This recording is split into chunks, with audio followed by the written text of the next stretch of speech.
The Science of Getting Rich, written by Wallace D. Wattles, was first published in 1910 by Elizabethtown Publishing, New York. The original text is now in public domain. However, this free ebook edition is not in public domain. It cannot be shared, distributed, or reproduced in whole or in part.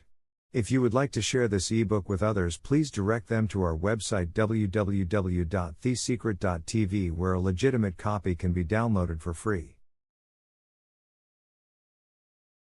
A note from Rhonda Byrne, creator and executive producer of The Secret.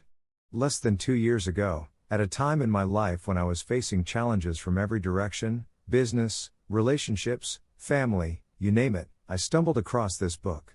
Or, to be more accurate, IT stumbled across me. I can honestly say that, since that first night when a tattered printed transcript found its way to me, thanks to one of my daughters, my life has never been the same. Once you read it yourself, you will understand why.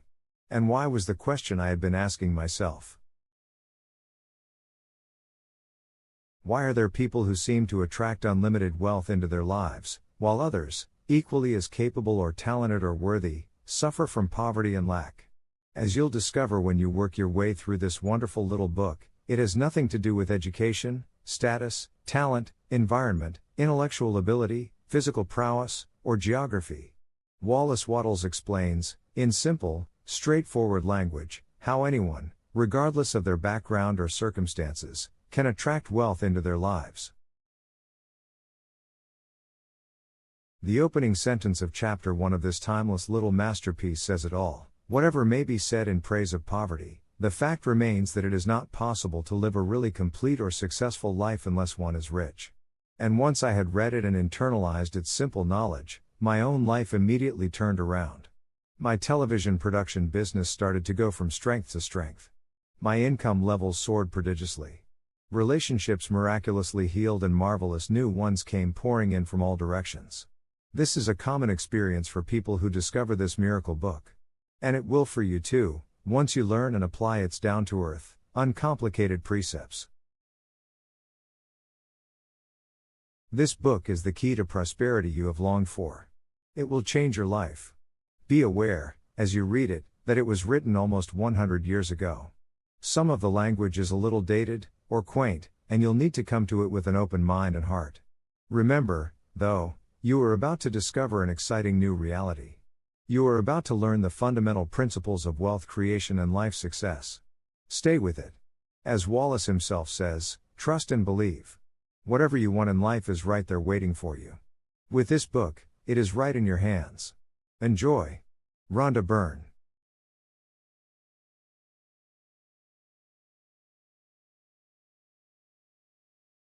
Preface. This book is pragmatical, not philosophical, a practical manual, not a treatise upon theories. It is intended for the men and women whose most pressing need is for money, who wish to get rich first, and philosophize afterward. It is for those who have, so far, found neither the time, the means, nor the opportunity to go deeply into the study of metaphysics, but who want results and who are willing to take the conclusions of science as a basis for action, without going into all the processes by which those conclusions were reached. It is expected that the reader will take the fundamental statements upon faith, just as he would take statements concerning a law of electrical action if they were promulgated by a Marconi or an Edison, and, taking the statements upon faith, that he will prove their truth by acting upon them without fear or hesitation. Every man or woman who does this will certainly get rich, for the science herein applied is an exact science, and failure is impossible. For the benefit, however, of those who wish to investigate philosophical theories and so secure a logical basis for faith, I will here cite certain authorities. The monistic theory of the universe, the theory that one is all, and that all is one, that one substance manifests itself as the seeming many elements of the material world, is of Hindu origin, and has been gradually winning its way into the thought of the Western world for 200 years. It is the foundation of all the Oriental philosophies, and of those of Descartes, Spinoza, Leibniz, Schopenhauer, Hegel, and Emerson. The reader who would dig to the philosophical foundations of this is advised to read Hegel and Emerson for himself. In writing this book, I have sacrificed all other considerations to plainness and simplicity of style, so that all might understand. The plan of action laid down herein was deduced from the conclusions of philosophy. It has been thoroughly tested, and bears the supreme test of practical experiment. It works. If you wish to know how the conclusions were arrived at, read the writings of the authors mentioned above, and if you wish to reap the fruits of their philosophies in actual practice, read this book and do exactly as it tells you to do. The right to be rich. Whatever may be said in praise of poverty, the fact remains that it is not possible to live a really complete or successful life unless one is rich. No man can rise to his greatest possible height in talent or soul development unless he has plenty of money, for to unfold the soul and to develop talent he must have many things to use, and he cannot have these things unless he has money to buy them with.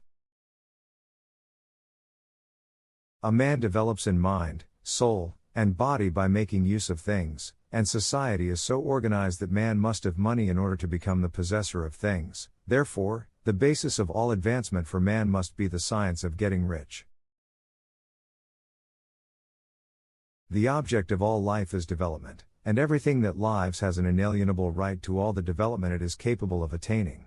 Man's right to life means his right to have the free and unrestricted use of all the things which may be necessary to his fullest mental, spiritual, and physical unfoldment, or, in other words, his right to be rich. In this book, I shall not speak of riches in a figurative way. To be really rich does not mean to be satisfied or contented with a little. No man ought to be satisfied with a little if he is capable of using and enjoying more. The purpose of nature is the advancement and unfoldment of life, and every man should have all that can contribute to the power, elegance, beauty, and richness of life. To be content with less is sinful. The man who owns all he wants for the living of all the life he is capable of living is rich, and no man who has not plenty of money can have all he wants. Life has advanced so far, and become so complex, that even the most ordinary man or woman requires a great amount of wealth in order to live in a manner that even approaches completeness. Every person naturally wants to become all that they are capable of becoming. This desire to realize innate possibilities is inherent in human nature. We cannot help wanting to be all that we can be. Success in life is becoming what you want to be. You can become what you want to be only by making use of things, and you can have the free use of things only as you become rich enough to buy them. To understand the science of getting rich is therefore the most essential of all knowledge. There is nothing wrong in wanting to get rich. The desire for riches is really the desire for a richer, fuller, and more abundant life, and that desire is praiseworthy. The man who does not desire to live more abundantly is abnormal, and so the man who does not desire to have money enough to buy all he wants is abnormal. There are three motives for which we live. We live for the body, we live for the mind, we live for the soul. No one of these is better or holier than the other, all are alike desirable, and no one of the three, body, mind, or soul, can live fully if either of the others is cut short of full life and expression. It is not right or noble to live only for the soul and deny mind or body, and it is wrong to live for the intellect and deny body or soul. We are all acquainted with the loathsome consequences of living for the body and denying both mind and soul, and we see that real life means the complete expression of all that man can give forth through body, mind, and soul. Whatever he can say, no man can be really happy or satisfied unless his body is living fully in every function, and unless the same is true of his mind and his soul. Wherever there is unexpressed possibility, or function not performed, there is unsatisfied desire. Desire is possibility seeking expression, or function seeking performance. Man cannot live fully in body without good food, comfortable clothing, and warm shelter, and without freedom from excessive toil. Rest and recreation are also necessary to his physical life. He cannot live fully in mind without books and time to study them, without opportunity for travel and observation, or without intellectual companionship. To live fully in mind he must have intellectual recreations, and must surround himself with all the objects of art and beauty he is capable of using and appreciating. To live fully in soul, man must have love, and love is denied expression by poverty. A man's highest happiness is found in the bestowal of benefits on those he loves. Love finds its most natural and spontaneous expression in giving. The man who has nothing to give cannot fill his place as a husband or father, as a citizen, or as a man. It is in the use of material things that a man finds full life for his body, develops his mind, and unfolds his soul. It is therefore of supreme importance to him that he should be rich. It is perfectly right that you should desire to be rich. If you are a normal man or woman, you cannot help doing so. It is perfectly right that you should give your best attention to the science of getting rich, for it is the noblest and most necessary of all studies. If you neglect this study, you are derelict in your duty to yourself, to God and humanity, for you can render to God and humanity no greater service than to make the most of yourself. There is a science of getting rich. There is a science of getting rich, and it is an exact science, like algebra or arithmetic. There are certain laws which govern the process of acquiring riches. Once these laws are learned and obeyed by any man, he will get rich with mathematical certainty. The ownership of money and property comes as a result of doing things in a certain way. Those who do things in this certain way, whether on purpose or accidentally, get rich, while those who do not do things in this certain way, no matter how hard they work or how able they are, remain poor. It is a natural law that like causes always produce like effects, and, therefore, any man or woman who learns to do things in this certain way will infallibly get rich. That the above statement is true is shown by the following facts. Getting rich is not a matter of environment, for, if it were, all the people in certain neighborhoods would become wealthy. The people of one city would all be rich, while those of other towns would all be poor, or the inhabitants of one state would roll in wealth, while those of an adjoining state would be in poverty.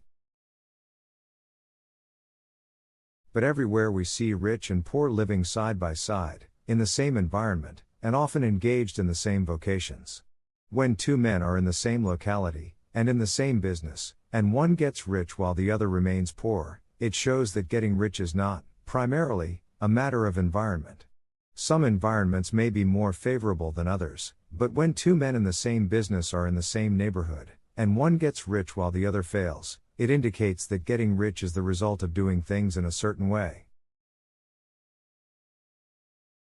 And further, the ability to do things in this certain way is not due solely to the possession of talent, for many people who have great talent remain poor, while others who have very little talent get rich.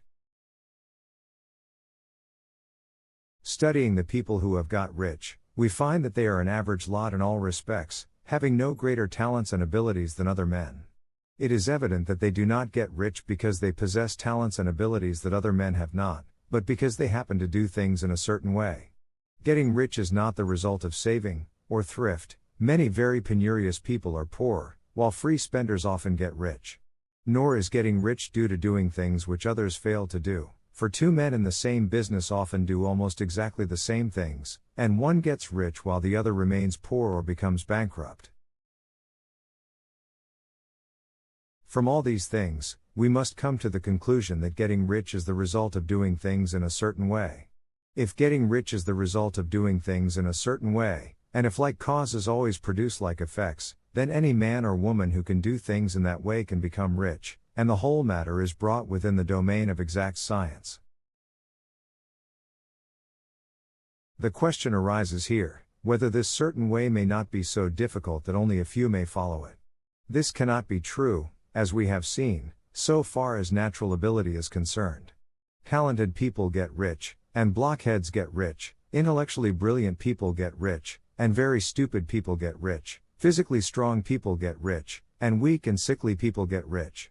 Some degree of ability to think and understand is, of course, essential, but in so far as natural ability is concerned, any man or woman who has sense enough to read and understand these words can certainly get rich.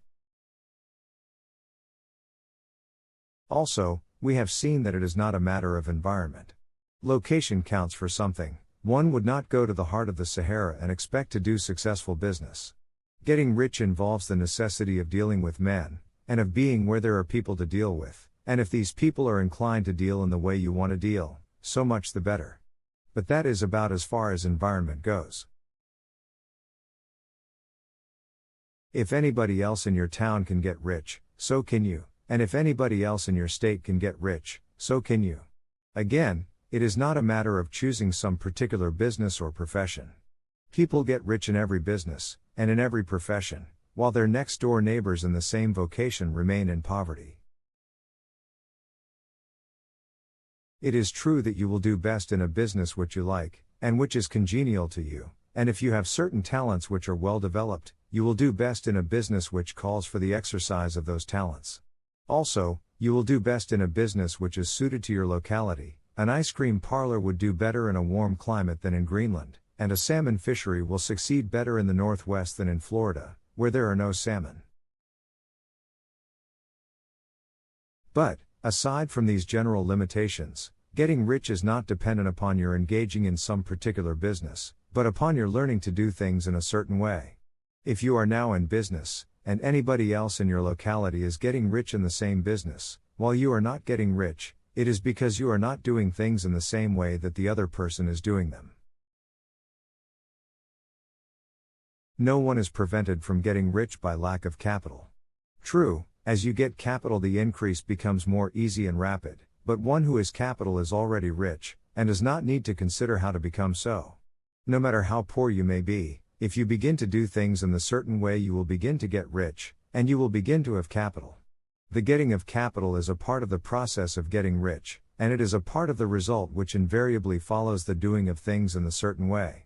You may be the poorest man on the continent, and be deeply in debt, you may have neither friends, influence, nor resources, but if you begin to do things in this way, you must infallibly begin to get rich, for like causes must produce like effects.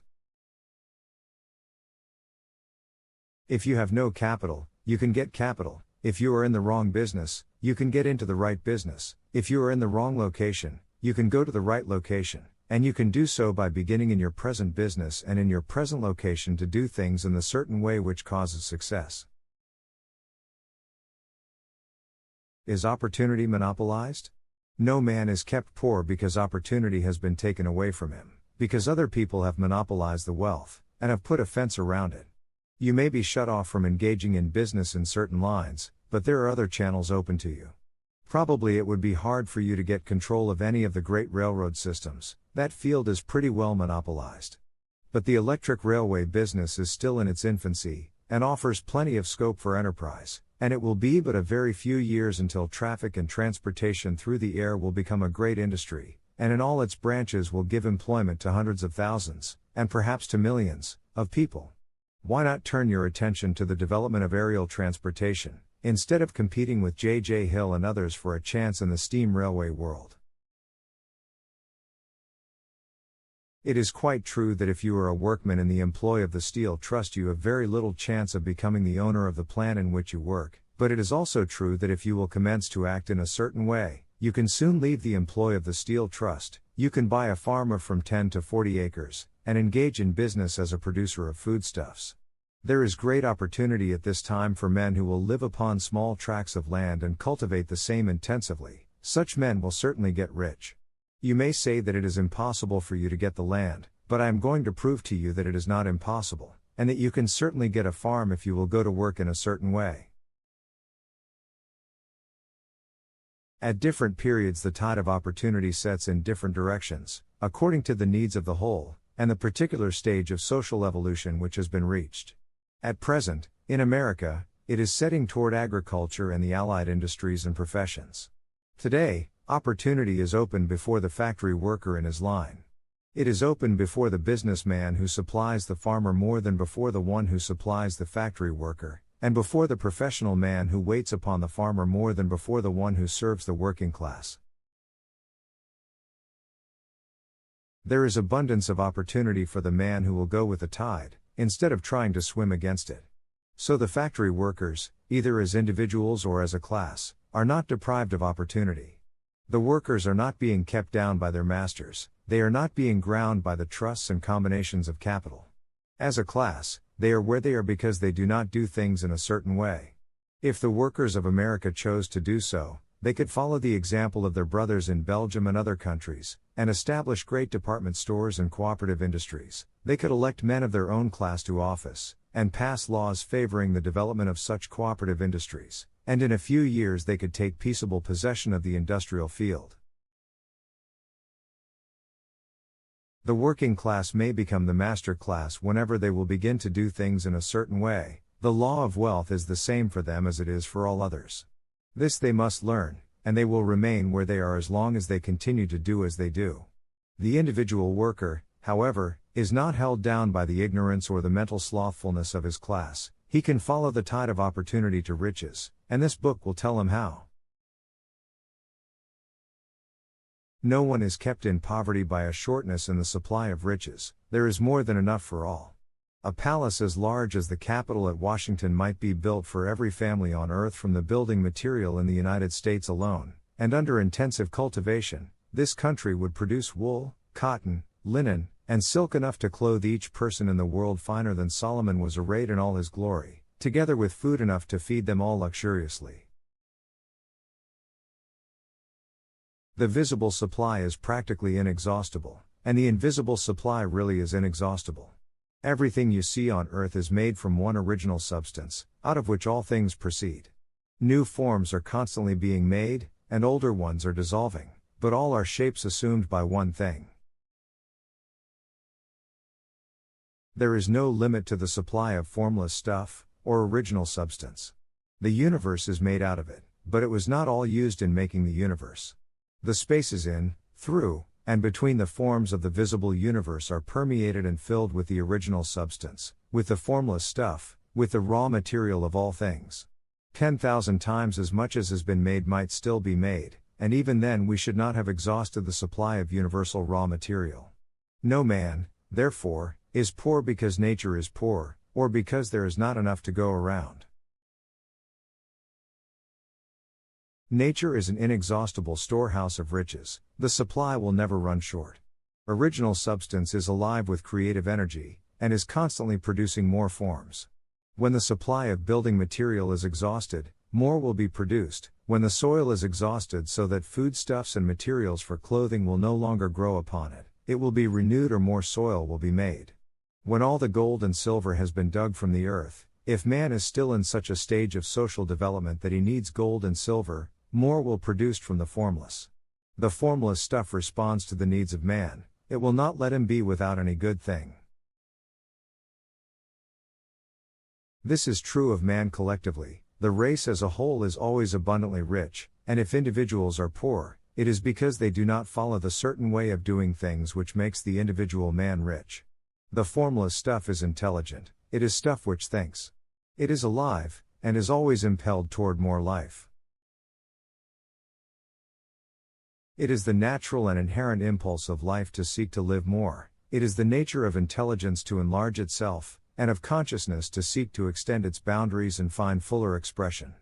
The universe of forms has been made by formless living substance, throwing itself into form in order to express itself more fully. The universe is a great living presence, always moving inherently toward more life and fuller functioning. Nature is formed for the advancement of life, its impelling motive is the increase of life. For this cause, everything which can possibly minister to life is bountifully provided. There can be no lack unless God is to contradict himself and nullify his own works. You are not kept poor by lack in the supply of riches. It is a fact which I shall demonstrate a little farther on that even the resources of the formless supply are at the command of the man or woman will act and think in a certain way. The first principle in the science of getting rich. Thought is the only power which can produce tangible riches from the formless substance. The stuff from which all things are made is a substance which thinks, and a thought of form in this substance produces the form. Original substance moves according to its thoughts. Every form and process you see in nature is the visible expression of a thought in original substance. As the formless stuff thinks of a form, it takes that form. As it thinks of a motion, it makes that motion. That is the way all things were created. We live in a thought world, which is part of a thought universe. The thought of a moving universe extended throughout formless substance, and the thinking stuff moving according to that thought, took the form of systems of planets, and maintains that form. Thinking substance takes the form of its thought, and moves according to the thought. Holding the idea of a circling system of suns and worlds, it takes the form of these bodies, and moves them as it thinks. Thinking the form of a slow-growing oak tree, it moves accordingly, and produces the tree, though centuries may be required to do the work. In creating, the formless seems to move according to the lines of motion it has established. The thought of an oak tree does not cause the instant formation of a full-grown tree, but it does start in motion the forces which will produce the tree, along established lines of growth. Every thought of form, held in thinking substance, causes the creation of the form, but always, or at least generally, along lines of growth and action already established. The thought of a house of a certain construction, if it were impressed upon formless substance, might not cause the instant formation of the house, but it would cause the turning of creative energies already working in trade and commerce into such channels as to result in the speedy building of the house. And if there were no existing channels through which the creative energy could work, then the house would be formed directly from primal substance, without waiting for the slow processes of the organic and inorganic world. No thought of form can be impressed upon original substance without causing the creation of the form. Man is a thinking center, and can originate thought. All the forms that man fashions with his hands must first exist in his thought. He cannot shape a thing until he has thought that thing.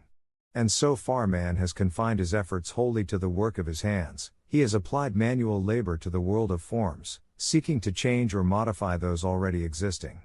He has never thought of trying to cause the creation of new forms by impressing his thoughts upon formless substance. When man has a thought form, he takes material from the forms of nature, and makes an image of the form which is in his mind. He has, so far, made little or no effort to cooperate with formless intelligence, to work with the Father. He has not dreamed that he can do what he seeth the Father doing. Man reshapes and modifies existing forms by manual labor. He has given no attention to the question whether he may not produce things from formless substance by communicating his thoughts to it. We propose to prove that he may do so, to prove that any man or woman may do so, and to show how. As our first step, we must lay down 3 fundamental propositions. First, we assert that there is one original formless stuff, or substance, from which all things are made. All the seemingly many elements are but different presentations of one element. All the many forms found in organic and inorganic nature are but different shapes, made from the same stuff. And this stuff is thinking stuff. A thought held in it produces the form of the thought. Thought, in thinking substance, produces shapes. Man is a thinking center, capable of original thought. If man can communicate his thought to original thinking substance, he can cause the creation, or formation, of the thing he thinks about. To summarize this, there is a thinking stuff from which all things are made, and which, in its original state, permeates, penetrates, and fills the inner spaces of the universe. A thought, in this substance, produces the thing that is imaged by the thought. Man can form things in his thought, and, by impressing his thought upon formless substance, can cause the thing he thinks about to be created. It may be asked if I can prove these statements, and without going into details, I answer that I can do so, both by logic and experience. Reasoning back from the phenomena of form and thought, I come to one original thinking substance, and reasoning forward from this thinking substance, I come to man's power to cause the formation of the thing he thinks about. And by experiment, I find the reasoning true, and this is my strongest proof. If one man who reads this book gets rich by doing what it tells him to do, that is evidence in support of my claim, but if every man who does what it tells him to do gets rich, that is positive proof until someone goes through the process and fails. The theory is true until the process fails, and this process will not fail, for every man who does exactly what this book tells him to do will get rich. I have said that men get rich by doing things in a certain way, and in order to do so, men must become able to think in a certain way. A man's way of doing things is the direct result of the way he thinks about things. To do things in a way you want to do them, you will have to acquire the ability to think the way you want to think. This is the first step toward getting rich. To think what you want to think is to think truth, regardless of appearances. Every man has the natural and inherent power to think what he wants to think, but it requires far more effort to do so than it does to think the thoughts which are suggested by appearances.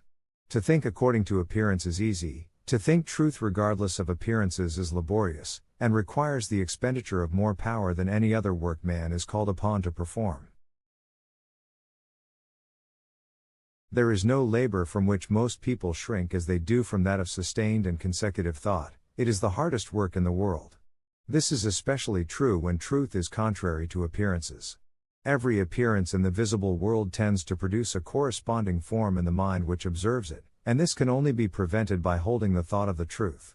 To look upon the appearance of disease will produce the form of disease in your own mind, and ultimately in your body, unless you hold the thought of the truth, which is that there is no disease, it is only an appearance, and the reality is health.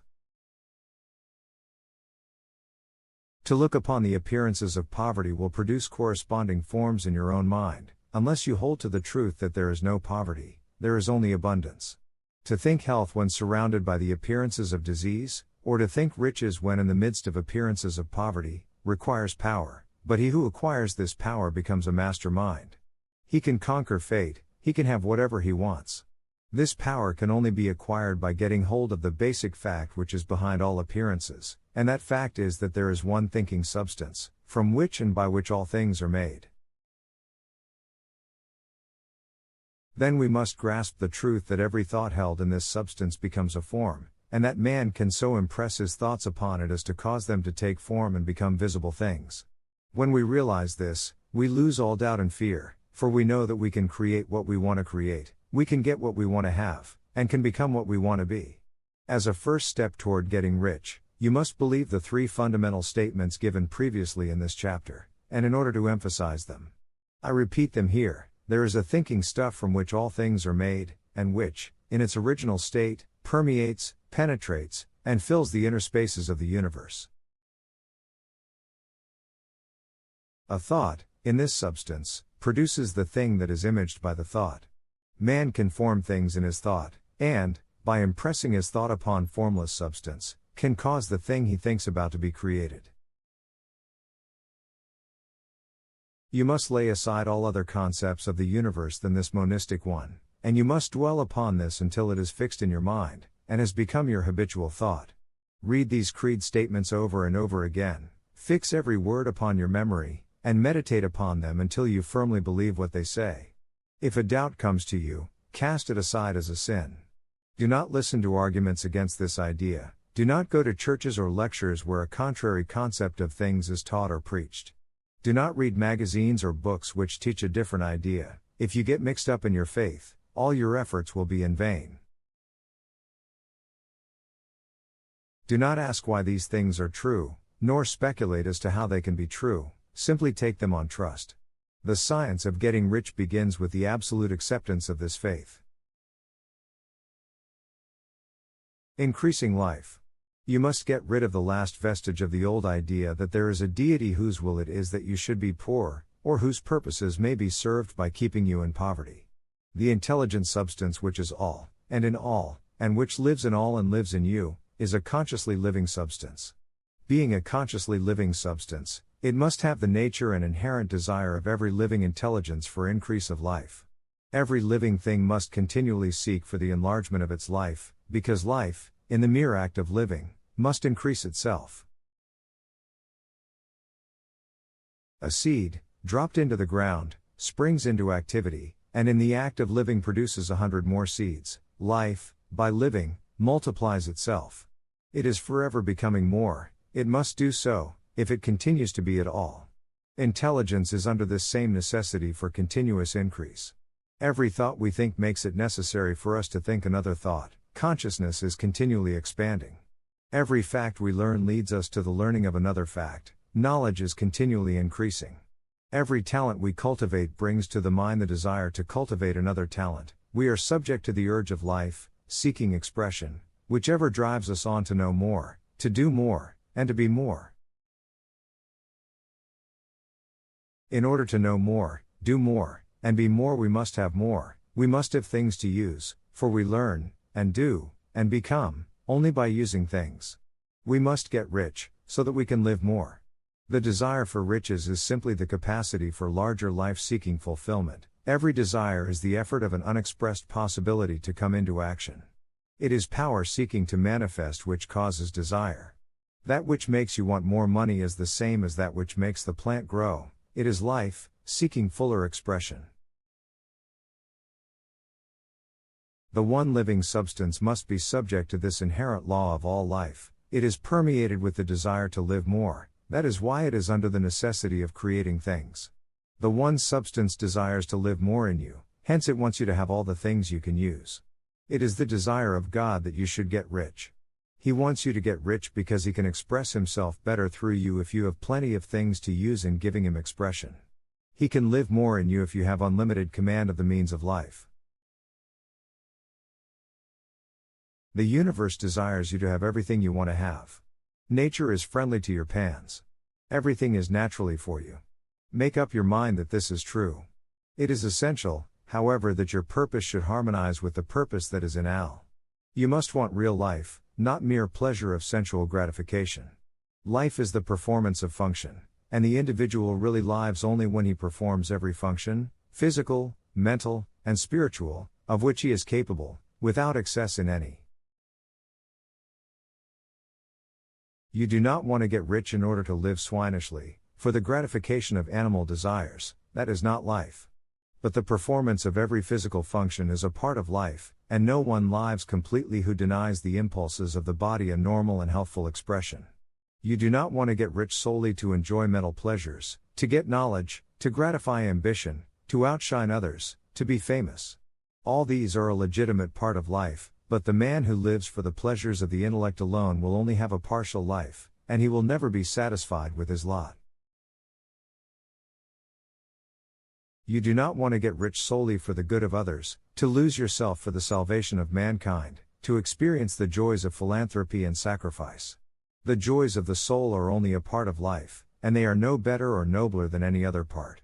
You want to get rich in order that you may eat, drink, and be merry when it is time to do these things, in order that you may surround yourself with beautiful things, see distant lands, feed your mind, and develop your intellect, in order that you may love men and do kind things, and be able to play a good part in helping the world to find truth. But remember that extreme altruism is no better and no nobler than extreme selfishness. Both are mistakes. Get rid of the idea that God wants you to sacrifice yourself for others, and that you can secure His favor by doing so. God requires nothing of the kind. What He wants is that you should make the most of yourself, and for others, and you can help others more by making the most of yourself than in any other way. You can make the most of yourself only by getting rich, so it is right and praiseworthy that you should give your first and best thought to the work of acquiring wealth. Remember, however, that the desire of substance is for all, and its movements must be for more life to all. It cannot be made to work for less life to any, because it is equally in all, seeking riches and life. Intelligent substance will make things for you, but it will not take things away from someone else and give them to you. You must get rid of the thought of competition. You are to create, not to compete for what is already created.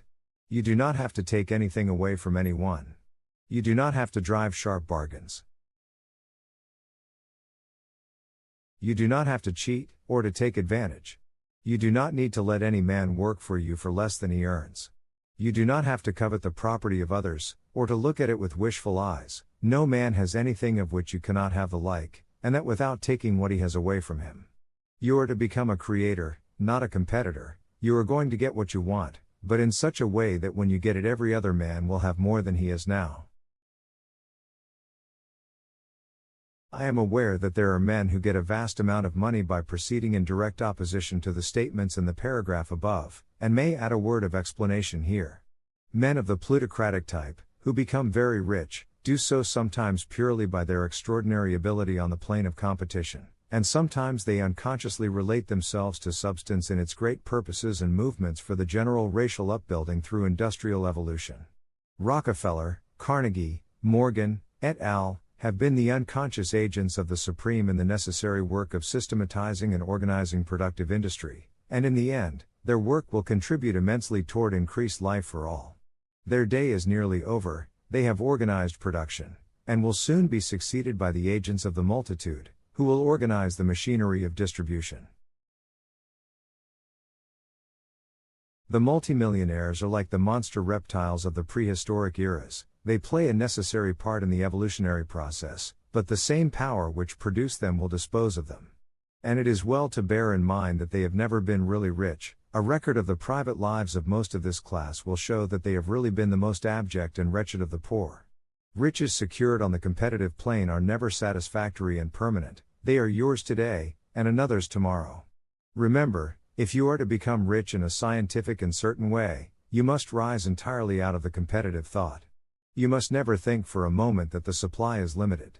Just as soon as you begin to think that all the money is being cornered and controlled by bankers and others, and that you must exert yourself to get laws passed to stop this process, and so on, in that moment you drop into the competitive mind, and your power to cause creation is gone for the time being, and what is worse, you will probably arrest the creative movements you have already instituted. Know that there are countless millions of dollars worth of gold in the mountains of the earth, not yet brought to light, and know that if there were not, more would be created from thinking substance to supply your needs. Know that the money you need will come, even if it is necessary for 1,000 men to be led to the discovery of new gold mines tomorrow. Never look at the visible supply, look always at the limitless riches in formless substance, and know that they are coming to you as fast as you can receive and use them. Nobody, by cornering the visible supply, can prevent you from getting what is yours. So never allow yourself to think for an instant that all the best building spots will be taken before you get ready to build your house, unless you hurry. Never worry about the trusts and combines, and get anxious for fear they will soon come to own the whole earth. Never get afraid that you will lose what you want because some other person beats you to it. That cannot possibly happen. You are not seeking anything that is possessed by anybody else. You are causing what you want to be created from formless substance, and the supply is without limits. Stick to the formulated statement. There is a thinking stuff from which all things are made, and which, in its original state, permeates, penetrates, and fills the inner spaces of the universe. A thought, in this substance, produces the thing that is imaged by the thought. Man can form things in his thought, and, by impressing his thought upon formless substance, can cause the thing he thinks about to be created. How riches come to you when I say that you do not have to drive sharp bargains. I do not mean that you do not have to drive any bargains at all, or that you are above the necessity for having any dealings with your fellow men. I mean that you will not need to deal with them unfairly. You do not have to get something for nothing, but can give to every man more than you take from him. You cannot give every man more in cash market value than you take from him, but you can give him more in use value than the cash value of the thing you take from him. The paper, ink, and other material in this book may not be worth the money you pay for it, but if the ideas suggested by it bring you thousands of dollars, you have not been wronged by those who sold it to you. They have given you a great use value for a small cash value. Let us suppose that I own a picture by one of the great artists, which, in any civilized community, is worth thousands of dollars. I take it to Baffin Ray, and by salesmanship induce an Eskimo to give a bundle of furs worth $500 for it. I have really wronged him, for he has no use for the picture, it has no use value to him, it will not add to his life. But suppose I give him a gun worth $50 for his furs, then he has made a good bargain. He has use for the gun, it will get him many more furs and much food, it will add to his life in every way, it will make him rich. When you rise from the competitive to the creative plane, you can scan your business transactions very strictly, and if you are selling any man anything which does not add more to his life than the thing he give you in exchange, you can afford to stop it. You do not have to beat anybody in business. And if you are in a business which does beat people, get out of it at once. Give every man more in use value than you take from him in cash value, then you are adding to the life of the world by every business transaction. If you have people working for you, you must take from them more in cash value than you pay them in wages, but you can so organize your business that it will be filled with the principle of advancement, and so that each employee who wishes to do so may advance a little every day. You can make your business do for your employees what this book is doing for you. You can so conduct your business that it will be a sort of ladder, by which every employee who will take the trouble may climb to riches himself, and given the opportunity, if he will not do so, it is not your fault. And finally, because you are to cause the creation of your riches from formless substance which permeates all your environment, it does not follow that they are to take shape from the atmosphere and come into being before your eyes. If you want a sewing machine, for instance, I do not mean to tell you that you are to impress the thought of a sewing machine on thinking substance until the machine is formed without hands, in the room where you sit, or elsewhere.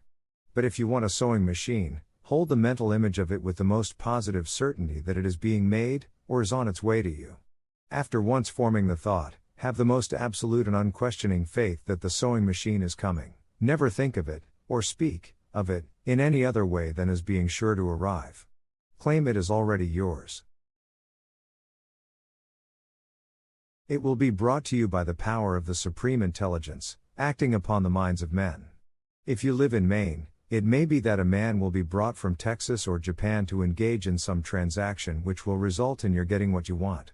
If so, the whole matter will be as much to that man's advantage as it is to yours.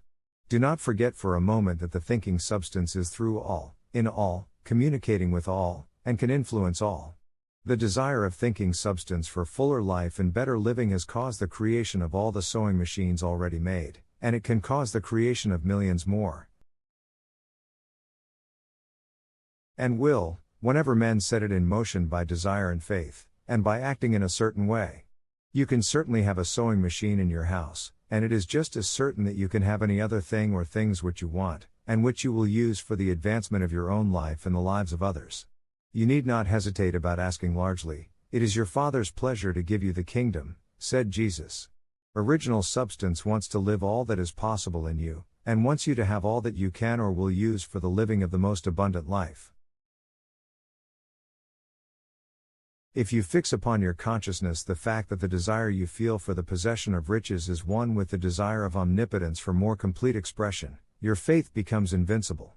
Once I saw a little boy sitting at a piano, and vainly trying to bring harmony out of the keys, and I saw that he was grieved and provoked by his inability to play real music.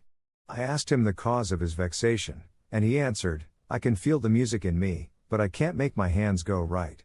The music in him was the urge of original substance, containing all the possibilities of all life. All that there is of music was seeking expression through the child. God, the one substance, is trying to live and do and enjoy things through humanity. He is saying, I want hands to build wonderful structures, to play divine harmonies, to paint glorious pictures. I want feet to run my errands, eyes to see my beauties, tongues to tell mighty truths and to sing marvelous songs, and so on. All that there is of possibility is seeking expression through men. God wants those who can play music to have pianos and every other instrument, and to have the means to cultivate their talents to the fullest extent. He wants those who can appreciate beauty to be able to surround themselves with beautiful things. He wants those who can discern truth to have every opportunity to travel and observe. He wants those who can appreciate dress to be beautifully clothed, and those who can appreciate good food to be luxuriously fed. He wants all these things because it is Himself that enjoys and appreciates them. It is God who wants to play, and sing, and enjoy beauty, and proclaim truth and wear fine clothes, and eat good foods. It is God that worketh in you to will and to do, said Paul. The desire you feel for riches is the infinite, seeking to express Himself in you as He sought to find expression in the little boy at the piano. So you need not hesitate to ask largely. Your part is to focalize and express the desire to God. This is a difficult point with most people. They retain something of the old idea that poverty and self-sacrifice are pleasing to God. They look upon poverty as a part of the plan, a necessity of nature. They have the idea that God has finished His work, and made all that He can make, and that the majority of men must stay poor because there is not enough to go around.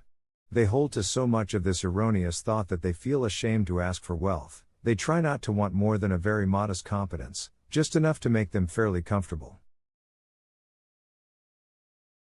I recall now the case of one student who was told that he must get in mind a clear picture of the things he desired, so that the creative thought of them might be impressed on formless substance.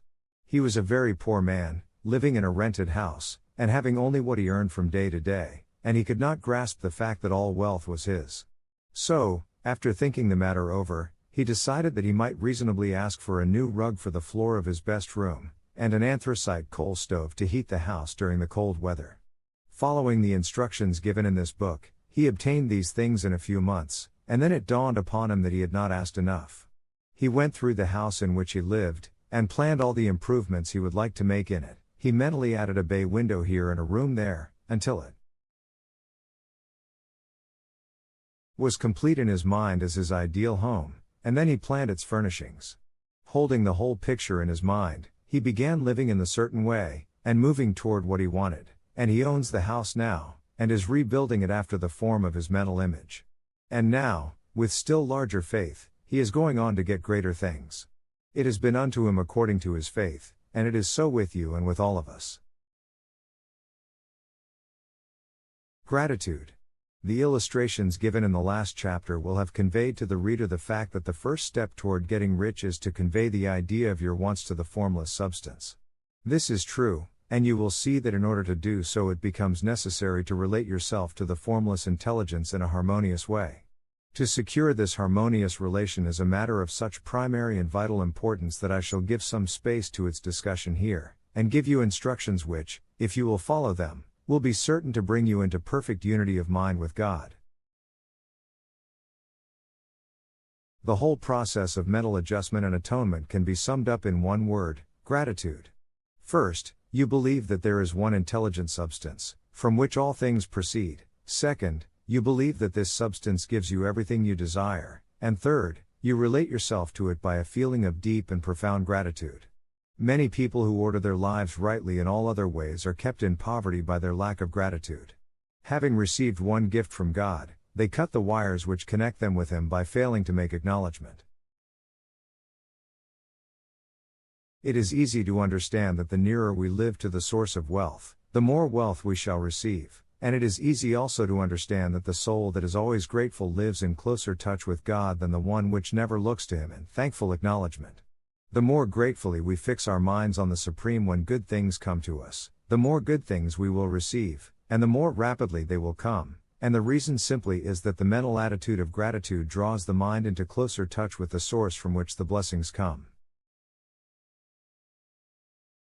If it is a new thought to you that gratitude brings your whole mind into closer harmony with the creative energies of the universe, consider it well, and you will see that it is true.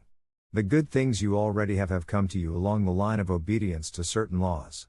Gratitude will lead your mind out along the ways by which things come, and it will keep you in close harmony with creative thought and prevent you from falling into competitive thought. Gratitude alone can keep you looking toward the all, and prevent you from falling into the error of thinking of the supply as limited, and to do that would be fatal to your hopes. There is a law of gratitude, and it is absolutely necessary that you should observe the law, if you are to get the results you seek. The law of gratitude is the natural principle that action and reaction are always equal, and in opposite directions. The grateful outreaching of your mind in thankful praise to the Supreme is a liberation or expenditure of force. It cannot fail to reach that to which it addressed, and the reaction is an instantaneous movement towards you. Draw nigh unto God, and He will draw nigh unto you. That is a statement of psychological truth. And if your gratitude is strong and constant, the reaction in formless substance will be strong and continuous. The movement of the things you want will be always toward you. Notice the grateful attitude that Jesus took, how He always seems to be saying, "I thank Thee, Father, that Thou hearest me." You cannot exercise much power without gratitude, for it is gratitude that keeps you connected with power. But the value of gratitude does not consist solely in getting you more blessings in the future. Without gratitude you cannot long keep from dissatisfied thought regarding things as they are. The moment you permit your mind to dwell with dissatisfaction upon things as they are, you begin to lose ground. You fix attention upon the common, the ordinary, the poor, and the squalid and mean, and your mind takes the form of these things. Then you will transmit these forms or mental images to the formless, and the common, the poor, the squalid, and mean will come to you. To permit your mind to dwell upon the inferior is to become inferior and to surround yourself with inferior things. On the other hand, to fix your attention on the best is to surround yourself with the best, and to become the best. The creative power within us makes us into the image of that to which we give our attention. We are thinking substance, and thinking substance always takes the form of that which it thinks about.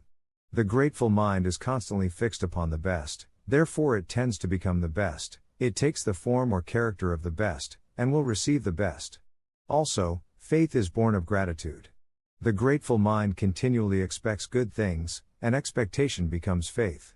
The reaction of gratitude upon one's own mind produces faith, and every outgoing wave of grateful thanksgiving increases faith. He who has no feeling of gratitude cannot long retain a living faith, and without a living faith you cannot get rich by the creative method, as we shall see in the following chapters. It is necessary, then, to cultivate the habit of being grateful for every good thing that comes to you, and to give thanks continuously. And because all things have contributed to your advancement, you should include all things in your gratitude. Do not waste time thinking or talking about the shortcomings or wrong actions of plutocrats or trust magnates. Their organization of the world has made your opportunity, all you get really comes to you because of them.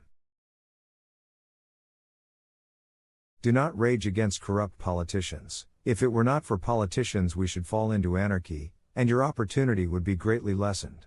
God has worked a long time and very patiently to bring us up to where we are in industry and government, and He is going right on with His work. There is not the least doubt that He will do away with plutocrats, trust magnates, captains of industry, and politicians as soon as they can be spared, but in the meantime, behold, they are all very good.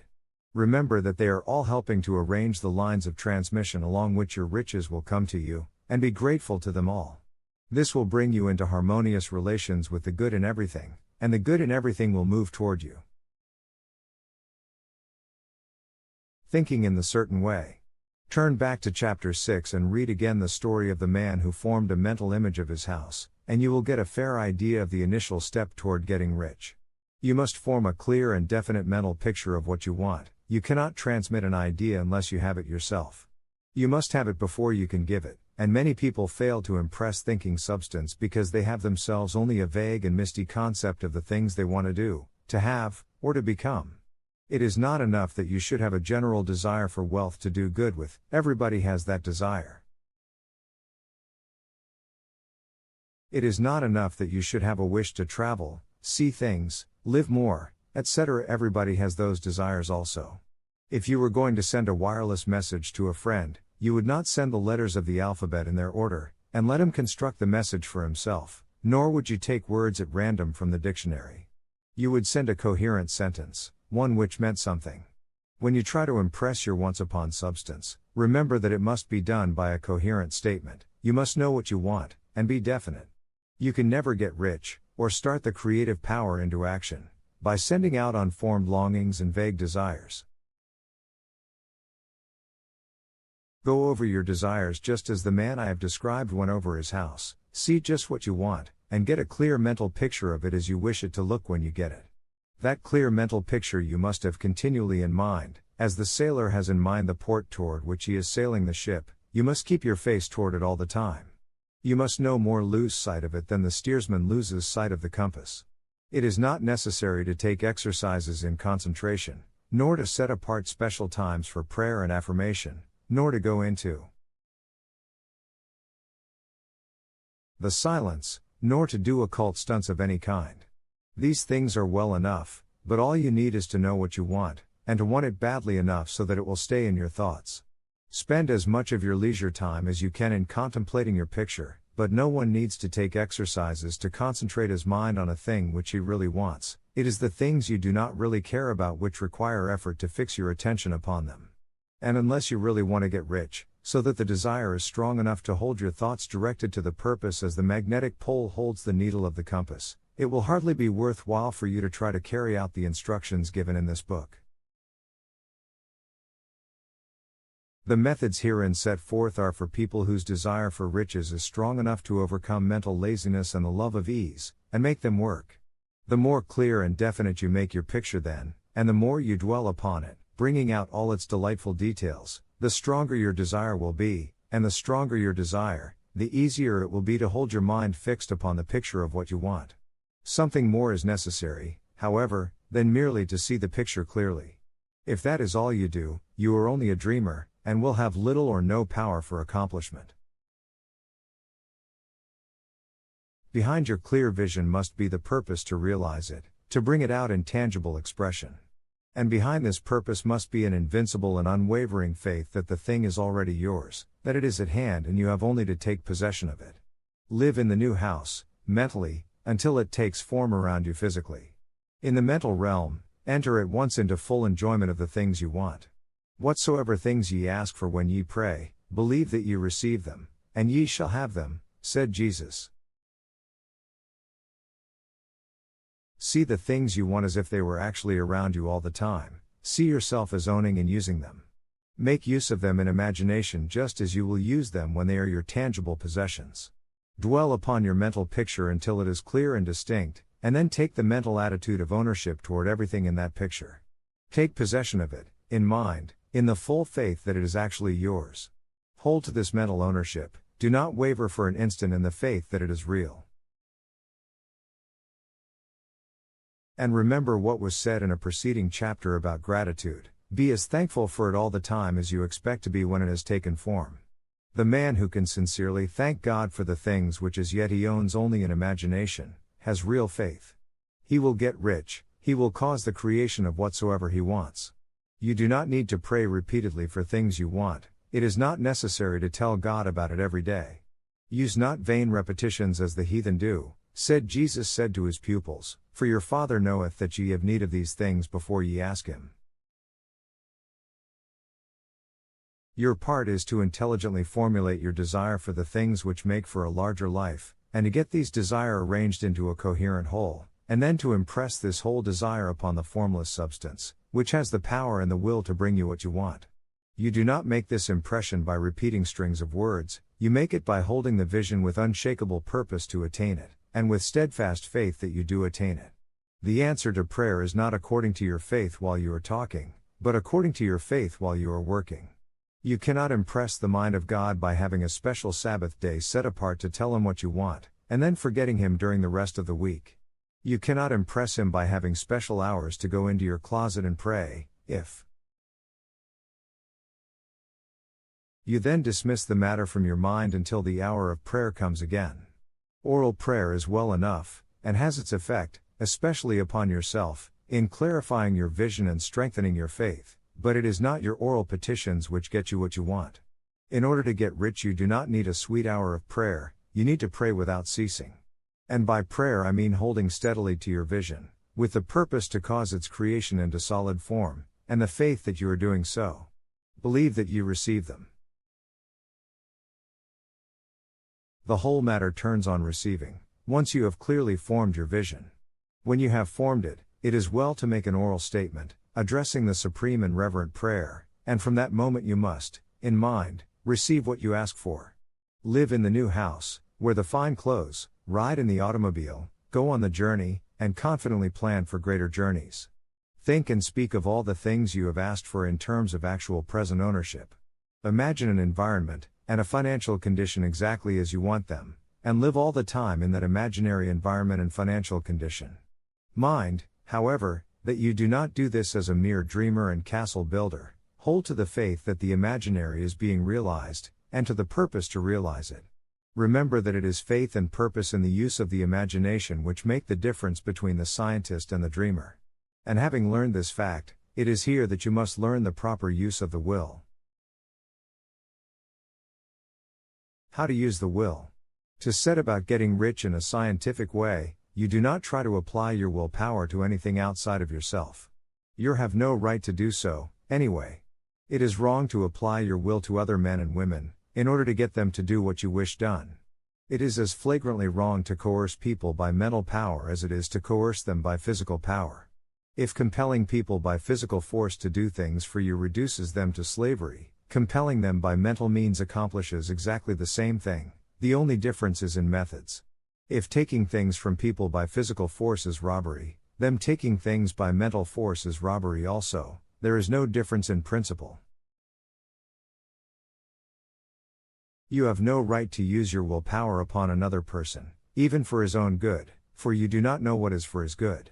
The science of getting rich does not require you to apply power or force to any other person, in any way whatsoever. There is not the slightest necessity for doing so. Indeed, any attempt to use your will upon others will only tend to defeat your purpose. 1.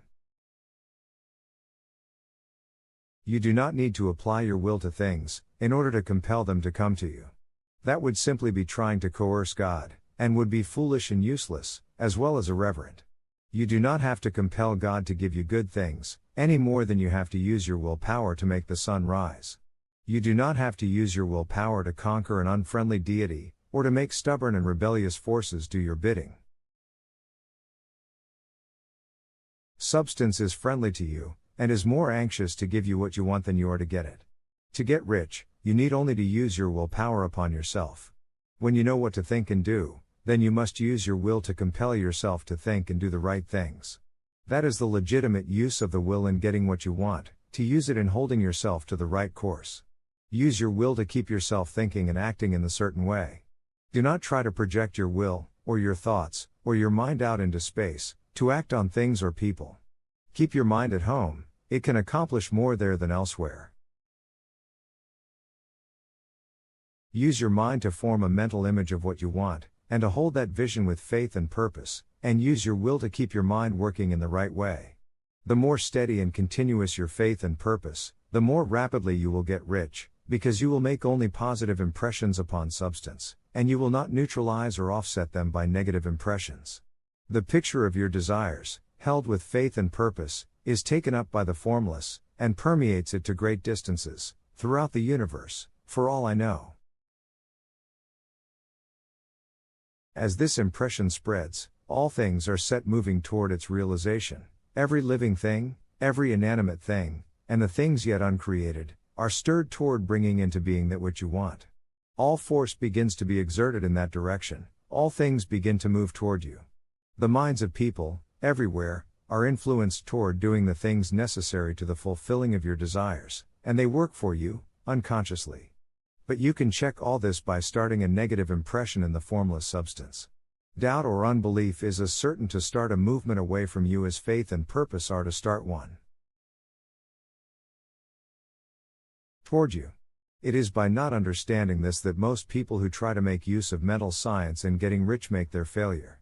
Every hour and moment you spend in giving heed to doubts and fears, every hour you spend in worry, every hour in which your soul is possessed by unbelief, sets a current away from you in the whole domain of intelligent substance. All the promises are unto them that believe, and unto them only. Notice how insistent Jesus was upon this point of belief, and now you know the reason why. Since belief is all important, it behooves you to guard your thoughts, and as your beliefs will be shaped to a very great extent by the things you observe and think about, it is important that you should command your attention. And here the will comes into use, for it is by your will that you determine upon what things your attention shall be fixed. If you want to become rich, you must not make a study of poverty. Things are not brought into being by thinking about their opposites. Health is never to be attained by studying disease and thinking about disease. Righteousness is not to be promoted by studying sin and thinking about sin, and no one ever got rich by studying poverty and thinking about poverty. Medicine as a science of disease has increased disease, religion as a science of sin has promoted sin, and economics as a study of poverty will fill the world with wretchedness and want. Do not talk about poverty, do not investigate it, or concern yourself with it. Never mind what its causes are, you have nothing to do with them. What concerns you is the cure. Do not spend your time in charitable work, or charity movements. All charity only tends to perpetuate the wretchedness it aims to eradicate. I do not say that you should be hard-hearted or unkind, and refuse to hear the cry of need, but you must not try to eradicate poverty in any of the conventional ways.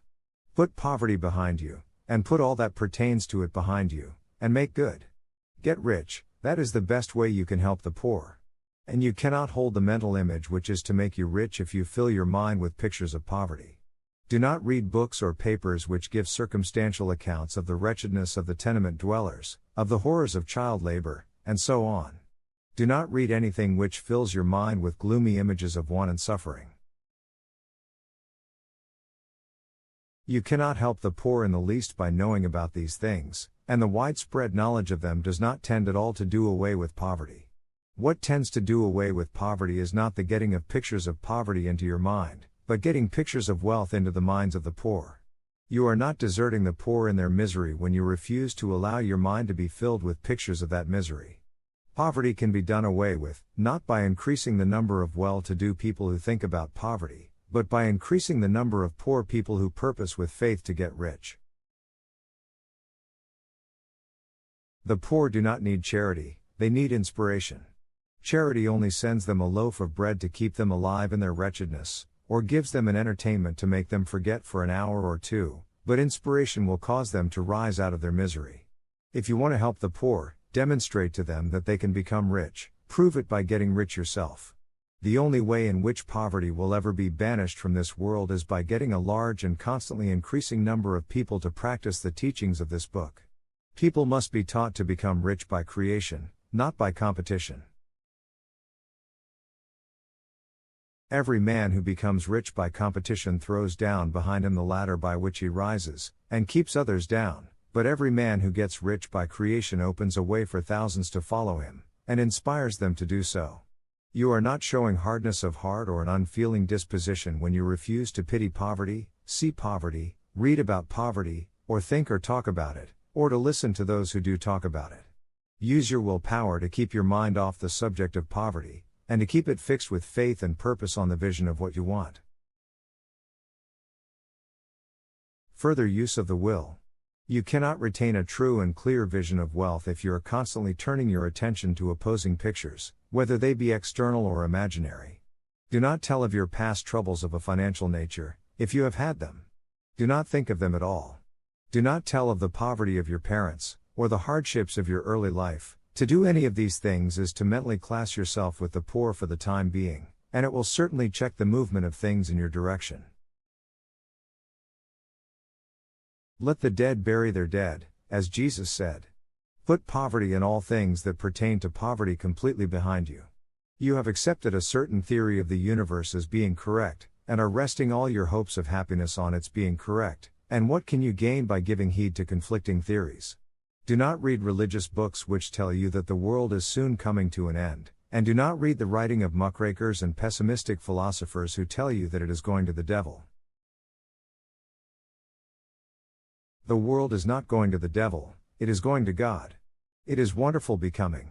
True, there may be a good many things in existing conditions which are disagreeable, but what is the use of studying them when they are certainly passing away, and when the study of them only tends to check their passing and keep them with us? Why give time and attention to things which are being removed by evolutionary growth, when you can hasten their removal only by promoting the evolutionary growth as far as your part of it goes? No matter how horrible in seeming may be the conditions in certain countries, sections, or places, you waste your time and destroy your own chances by considering them. You should interest yourself in the world's becoming rich. Think of the riches the world is coming into, instead of the poverty it is growing out of, and bear in mind that the only way in which you can assist the world in growing rich is by growing rich yourself through the creative method, not the competitive one. Give your attention wholly to riches, ignore poverty. Whenever you think or speak of those who are poor, think and speak of them as those who are becoming rich, as those who are to be congratulated rather than pitied. Then they and others will catch the inspiration, and begin to search for the way out. Because I say that you are to give your whole time and mind and thought to riches, it does not follow that you are to be sordid or mean. To become really rich is the noblest aim you can have in life, for it includes everything else. On the competitive plane, the struggle to get rich is a godless scramble for power over other men, but when we come into the creative mind, all this is changed.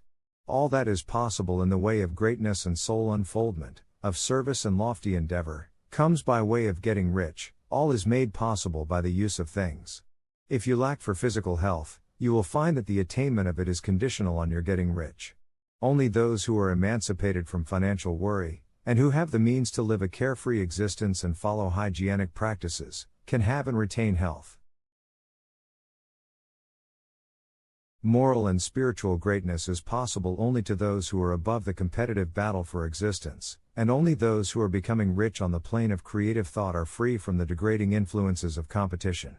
If your heart is set on domestic happiness, remember that love flourishes best where there is refinement, a high level of thought, and freedom from corrupting influences, and these are to be found only where riches are attained by the exercise of creative thought, without strife or rivalry. You can aim at nothing so great or noble, I repeat, as to become rich, and you must fix your attention upon your mental picture of riches, to the exclusion of all that may tend to dim or obscure the vision.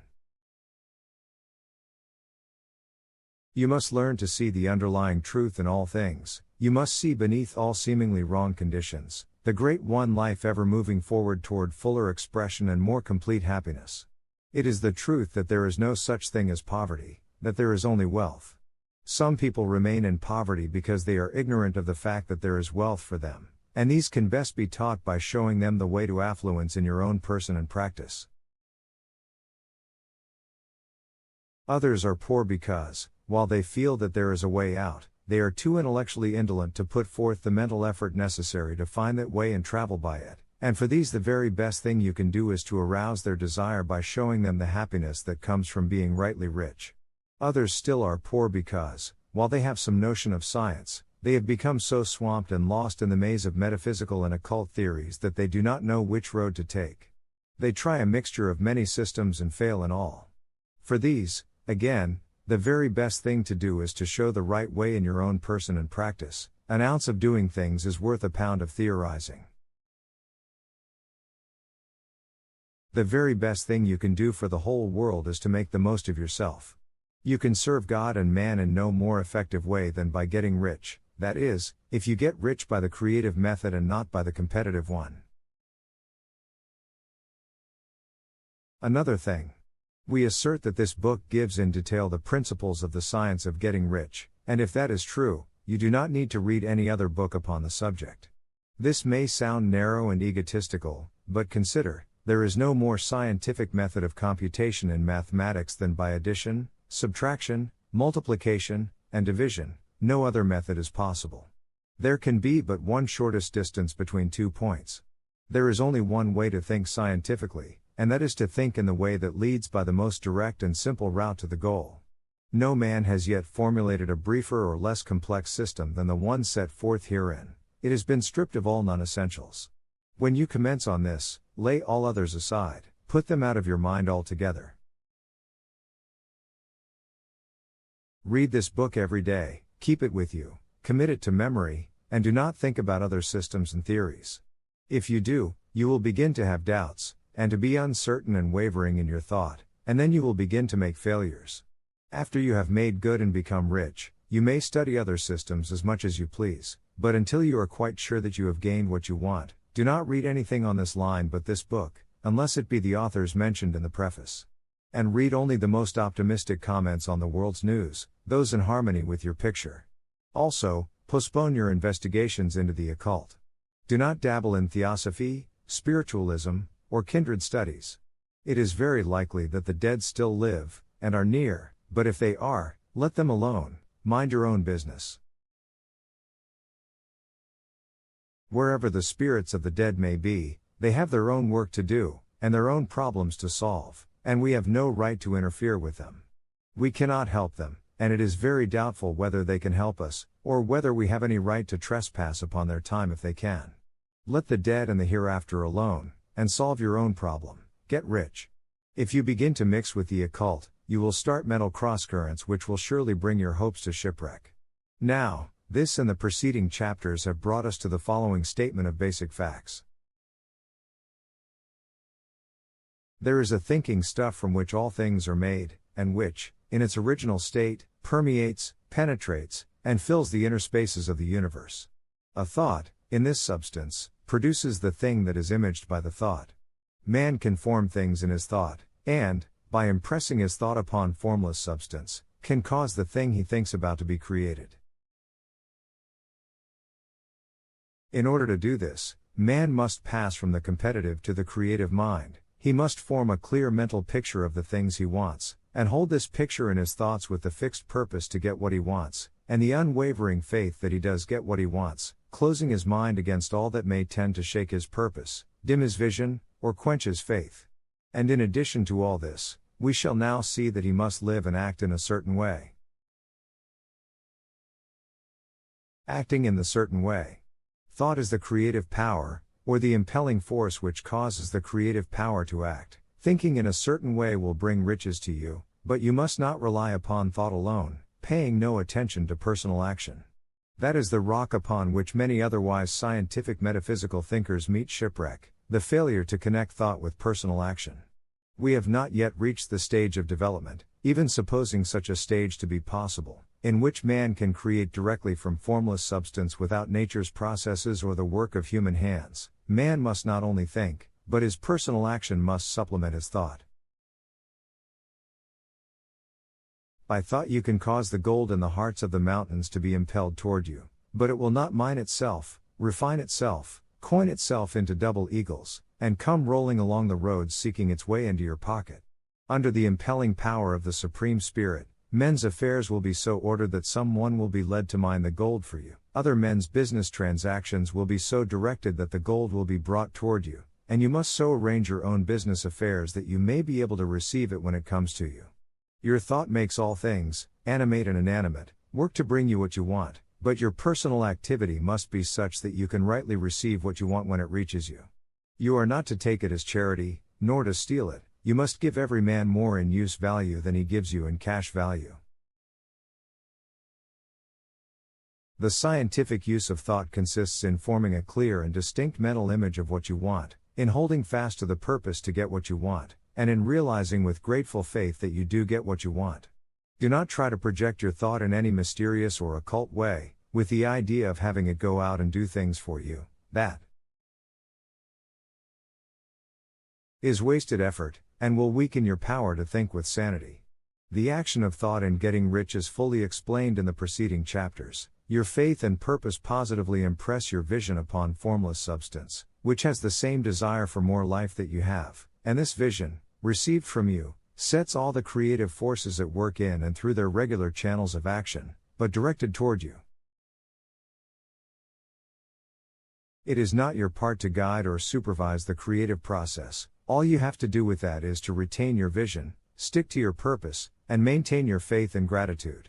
But you must act in a certain way, so that you can appropriate what is yours when it comes to you, so that you can meet the things you have in your picture, and put them in their proper places as they arrive. You can really see the truth of this. When things reach you, they will be in the hands of other men, who will ask an equivalent for them.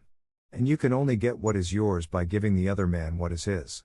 Your pocketbook is not going to be transformed into a Fortunata's purse, which shall be always full of money without effort on your part. This is the crucial point in the science of getting rich, right here, where thought and personal action must be combined. There are very many people who, consciously or unconsciously, set the creative forces in action by the strength and persistence of their desires, but who remain poor because they do not provide for the reception of the thing they want when it comes. By thought, the thing you want is brought to you, by action you receive it. Whatever your action is to be, it is evident that you must act now. You cannot act in the past, and it is essential to the clearness of your mental vision that you dismiss the past from your mind. You cannot act in the future, for the future is not here yet. And you cannot tell how you will want to act in any future contingency until that contingency has arrived. Because you are not in the right business, or the right environment now, do not think that you must postpone action until you get into the right business or environment. And do not spend time in the present taking thought as to the best course in possible future emergencies. Have faith in your ability to meet any emergency when it arrives. If you act in the present with your mind on the future, your present action will be with a divided mind, and will not be effective. Put your whole mind into present action. Do not give your creative impulse to original substance, and then sit down and wait for results. If you do, you will never get them. Act now. There is never any time but now, and there never will be any time but now. If you are ever to begin to make ready for the reception of what you want, you must begin now. And your action, whatever it is, must most likely be in your present business or employment, and must be upon the persons and things in your present environment. You cannot act where you are not, you cannot act where you have been, and you cannot act where you are going to be, you can act only where you are. Do not bother as to whether yesterday's work was well done or ill done, do today's work well. Do not try to do tomorrow's work now, there will be plenty of time to do that when you get to it. Do not try, by occult or mystical means, to act on people or things that are out of your reach. Do not wait for a change of environment, before you act, get a change of environment by action. You can so act upon the environment in which you are now, as to cause yourself to be transferred to a better environment. Hold with faith and purpose the vision of yourself in the better environment, but act upon your present environment with all your heart, and with all your strength, and with all your mind. Do not spend any time in daydreaming or castle building, hold to the one vision of what you want, and act now. Do not cast about seeking some new thing to do, or some strange, unusual, or remarkable action to perform as a first step toward getting rich. It is probable that your actions, at least for some time to come, will be those you have been performing for some time past, but you are to begin now to perform these actions in the certain way, which will surely make you rich. If you are engaged in some business, and feel that it is not the right one for you, do not wait until you get into the right business before you begin to act. Do not feel discouraged, or sit down and lament because you are misplaced. No man was ever so misplaced but that he could not find the right place, and no man ever became so involved in the wrong business but that he could get into the right business. Hold the vision of yourself in the right business, with the purpose to get into it, and the faith that you will get into it, and are getting into it, but act in your present business. Use your present business as the means of getting a better one, and use your present environment as the means of getting into a better one. Your vision of the right business, if held with faith and purpose, will cause the Supreme to move the right business toward you, and your action, if performed in the certain way, will cause you to move toward the business. If you are an employee, or wage earner, and feel that you must change places in order to get what you want, do not project your thought into space and rely upon it to get you another job. It will probably fail to do so. Hold the vision of yourself in the job you want, while you act with faith and purpose on the job you have, and you will certainly get the job you want. Your vision and faith will set the creative force in motion to bring it toward you, and your action will cause the forces in your own environment to move you toward the place you want. In closing this chapter, we will add another statement to our syllabus. There is a thinking stuff from which all things are made, and which, in its original state, permeates, penetrates, and fills the inner spaces of the universe. A thought, in this substance, produces the thing that is imaged by the thought. Man can form things in his thought, and, by impressing his thought upon formless substance, can cause the thing he thinks about to be created. In order to do this, man must pass from the competitive to the creative mind. He must form a clear mental picture of the things he wants, and hold this picture in his thoughts with the fixed purpose to get what he wants, and the unwavering faith that he does get what he wants, closing his mind to all that may tend to shake his purpose, dim his vision, or quench his faith. That he may receive what he wants when it comes, man must act now upon the people and things in his present environment. Efficient action. You must use your thought as directed in previous chapters, and begin to do what you can do where you are, and you must do all that you can do where you are. You can advance only by being larger than your present place, and no man is larger than his present place who leaves undone any of the work pertaining to that place. The world is advanced only by those who more than fill their present places. If no man quite filled his present place, you can see that there must be a going backward in everything. Those who do not quite fill their present places are dead weight upon society, government, commerce, and industry. They must be carried along by others at a great expense. The progress of the world is retarded only by those who do not fill the places they are holding. They belong to a former age and a lower stage or plane of life, and their tendency is toward degeneration. No society could advance if every man was smaller than his place, social evolution is guided by the law of physical and mental evolution. In the animal world, evolution is caused by excessive life.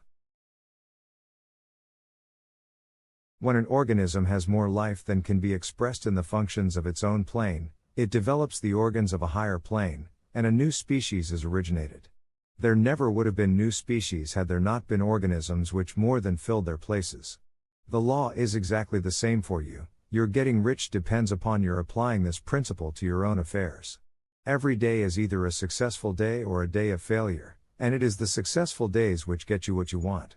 If every day is a failure, you can never get rich, while if every day is a success, you cannot fail to get rich. If there is something that may be done today, and you do not do it, you have failed in so far as that thing is concerned, and the consequences may be more disastrous than you imagine. You cannot foresee the results of even the most trivial act. You do not know the workings of all the forces that have been set moving in your behalf. Much may be depending on your doing some simple act. It may be the very thing which is to open the door of opportunity to very great possibilities. You can never know all the combinations which supreme intelligence is making for you in the world of things and of human affairs. Your neglect or failure to do some small thing may cause a long delay in getting what you want. Do, every day, all that can be done that day. There is, however, a limitation or qualification of the above that you must take into account. You are not to overwork, nor to rush blindly into your business in the effort to do the greatest possible number of things in the shortest possible time. You are not to try to do tomorrow's work today, nor to do a week's work in a day. It is really not the number of things you do, but the efficiency of each separate action that counts. Every act is, in itself, either a success or a failure. Every act is, in itself, either effective or inefficient. Every inefficient act is a failure, and if you spend your life in doing inefficient acts, your whole life will be a failure. The more things you do, the worse for you, if all your acts are inefficient ones. On the other hand, every efficient act is a success in itself, and if every act of your life is an efficient one, your whole life must be a success. The cause of failure is doing too many things in an inefficient manner, and not doing enough things in an efficient manner. You will see that it is a self-evident proposition that if you do not do any inefficient acts, and if you do a sufficient number of efficient acts, you will become rich. If, now, it is possible for you to make each act an efficient one, you see again that the getting of riches is reduced to an exact science, like mathematics. The matter turns, then, on the question as to whether you can make each separate act a success in itself. And this you can certainly do. Others are poor because, while they feel that there is a way out, they are too intellectually indolent to put forth the mental effort necessary to find that way and travel by it, and for these the very best thing you can do is to arouse their desire by showing them the happiness that comes from being rightly rich. Others still are poor because, while they have some notion of science, they have become so swamped and lost in the maze of metaphysical and occult theories that they do not know which road to take. They try a mixture of many systems and fail in all. For these, again, the very best thing to do is to show the right way in your own person and practice. An ounce of doing things is worth a pound of theorizing. It is at this point that the people fail who separate mental power from personal action. They use the power of mind in one place and at one time, and they act in another pace and at another time. So their acts are not successful in themselves, too many of them are inefficient. But if all power goes into every act, no matter how commonplace, every act will be a success in itself, and as in the nature of things every success opens the way to other successes, your progress toward what you want, and the progress of what you want toward you, will become increasingly rapid. Remember that successful action is cumulative in its results. Since the desire for more life is inherent in all things, when a man begins to move toward larger life, more things attach themselves to him, and the influence of his desire is multiplied. Do, every day, all that you can do that day, and do each act in an efficient manner. In saying that, you must hold your vision while you are doing each act, however trivial or commonplace. I do not mean to say that it is necessary at all times to see the vision distinctly to its smallest details. It should be the work of your leisure hours to use your imagination on the details of your vision, and to contemplate them until they are firmly fixed upon memory. If you wish speedy results, spend practically all your spare time in this practice. By continuous contemplation you will get the picture of what you want, even to the smallest details, so firmly fixed upon your mind, and so completely transferred to the mind of formless substance, that in your working hours you need only to mentally refer to the picture to stimulate your faith and purpose, and cause your best effort to be put forth. Contemplate your picture in your leisure hours until your consciousness is so full of it that you can grasp it instantly. You will become so enthused with its bright promises that the mere thought of it will call forth the strongest energies of your whole being. Let us again repeat our syllabus, and by slightly changing the closing statements bring it to the point we have now reached. There is a thinking stuff from which all things are made, and which, in its original state, permeates, penetrates, and fills the inner spaces of the universe. A thought, in this substance, produces the thing that is imaged by the thought. Man can form things in his thought, and, by impressing his thought upon formless substance, can cause the thing he thinks about to be created. In order to do this, man must pass from the competitive to the creative mind. He must form a clear mental picture of the things he wants, and do, with faith and purpose, all that can be done each day, doing each separate thing in an efficient manner. Getting into the right business. Success, in any particular business, depends for one thing upon your possessing in a well-developed state the faculties required in that business.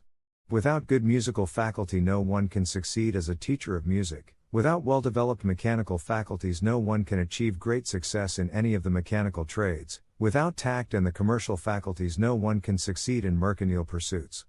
But to possess in a well-developed state the faculties required in your particular vocation does not ensure getting rich. There are musicians who have remarkable talent, and who yet remain poor. There are blacksmiths, carpenters, and so on who have excellent mechanical ability, but who do not get rich, and there are merchants with good faculties for dealing with men who nevertheless fail.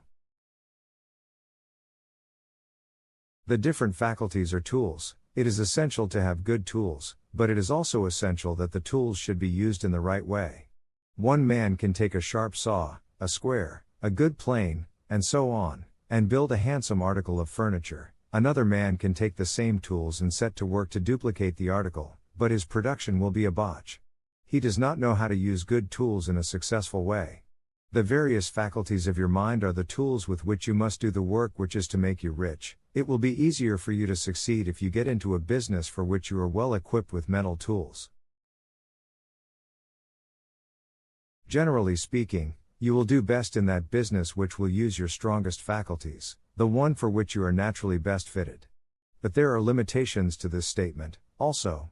No man should regard his vocation as being irrevocably fixed by the tendencies with which he was born.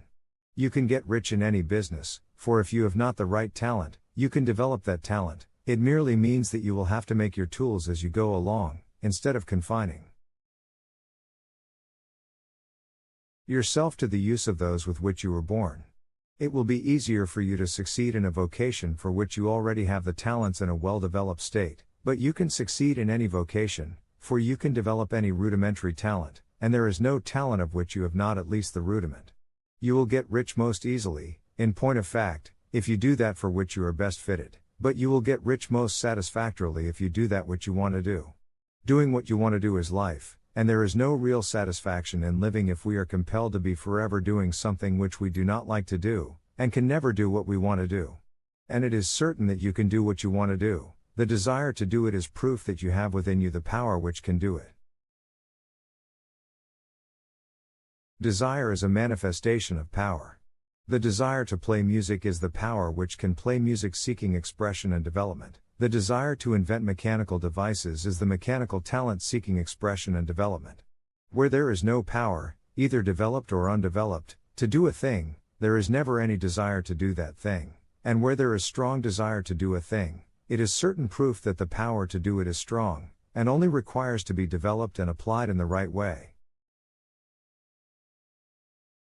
All things else being equal, it is best to select the business for which you have the best developed talent, but if you have a strong desire to engage in any particular line of work, you should select that work as the ultimate end at which you aim. You can do what you want to do, and it is your right and privilege to follow the business or avocation which will be most congenial and pleasant. You are not obliged to do what you do not like to do, and should not do it except as a means to bring you to the doing of the thing you want to do. If there are past mistakes whose consequences have placed you in an undesirable business or environment, you may be obliged for some time to do what you do not like to do, but you can make the doing of it pleasant by knowing that it is making it possible for you to come to the doing of what you want to do. If you feel that you are not in the right vocation, do not act too hastily in trying to get into another one. The best way, generally, to change business or environment is by growth. Do not be afraid to make a sudden and radical change if the opportunity is presented, and if you feel after careful consideration that it is the right opportunity, but never take sudden or radical action when you are in doubt as to the wisdom of doing so. There is never any hurry on the creative plane, and there is no lack of opportunity. When you get out of the competitive mind, you will understand that you never need to act hastily. No one else is going to beat you to the thing you want to do, there is enough for all. If one space is taken, another and a better one will be open for you a little farther on, there is plenty of time. When you are in doubt, wait. Fall back on the contemplation of your vision, and increase your faith and purpose, and by all means, in times of doubt and indecision, cultivate gratitude.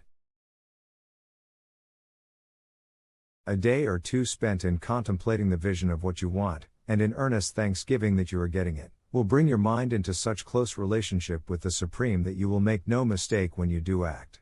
There is a mind which knows all there is to know, and you can come into close unity with this mind by faith and the purpose to advance in life, if you have deep gratitude.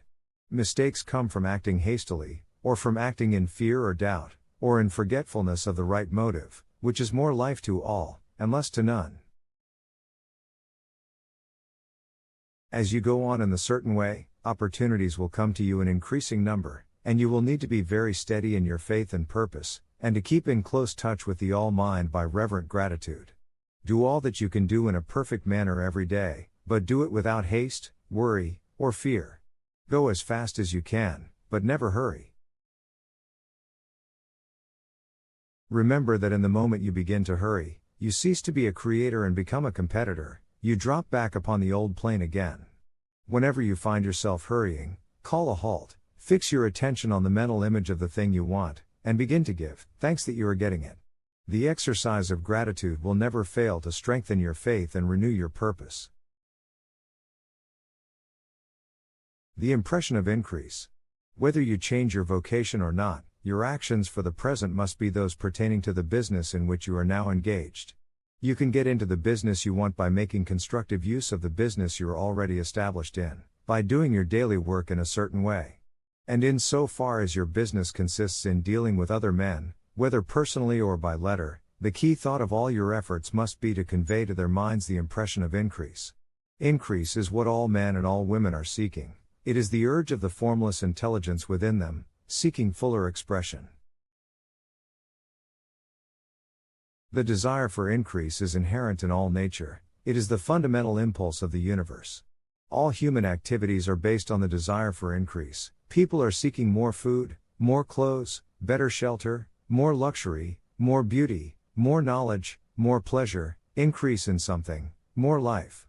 Every living thing is under this necessity for continuous advancement. Where increase of life ceases, dissolution and death set in at once. Man instinctively knows this, and hence he is forever seeking more. This law of perpetual increase is set forth by Jesus in the parable of the talents. Only those who gain more retain any. From him who hath not shall be taken away even that which he hath. The normal desire for increased wealth is not an evil or a reprehensible thing. It is simply the desire for more abundant life. It is aspiration. And because it is the deepest instinct of their natures, all men and women are attracted to him who can give them more of the means of life. In following the certain way as described in the foregoing pages, you are getting continuous increase for yourself, and you are giving it to all with whom you deal. You are a creative center, from which increase is given off to all. Be sure of this, and convey assurance of the fact to every man, woman, and child with whom you come in contact.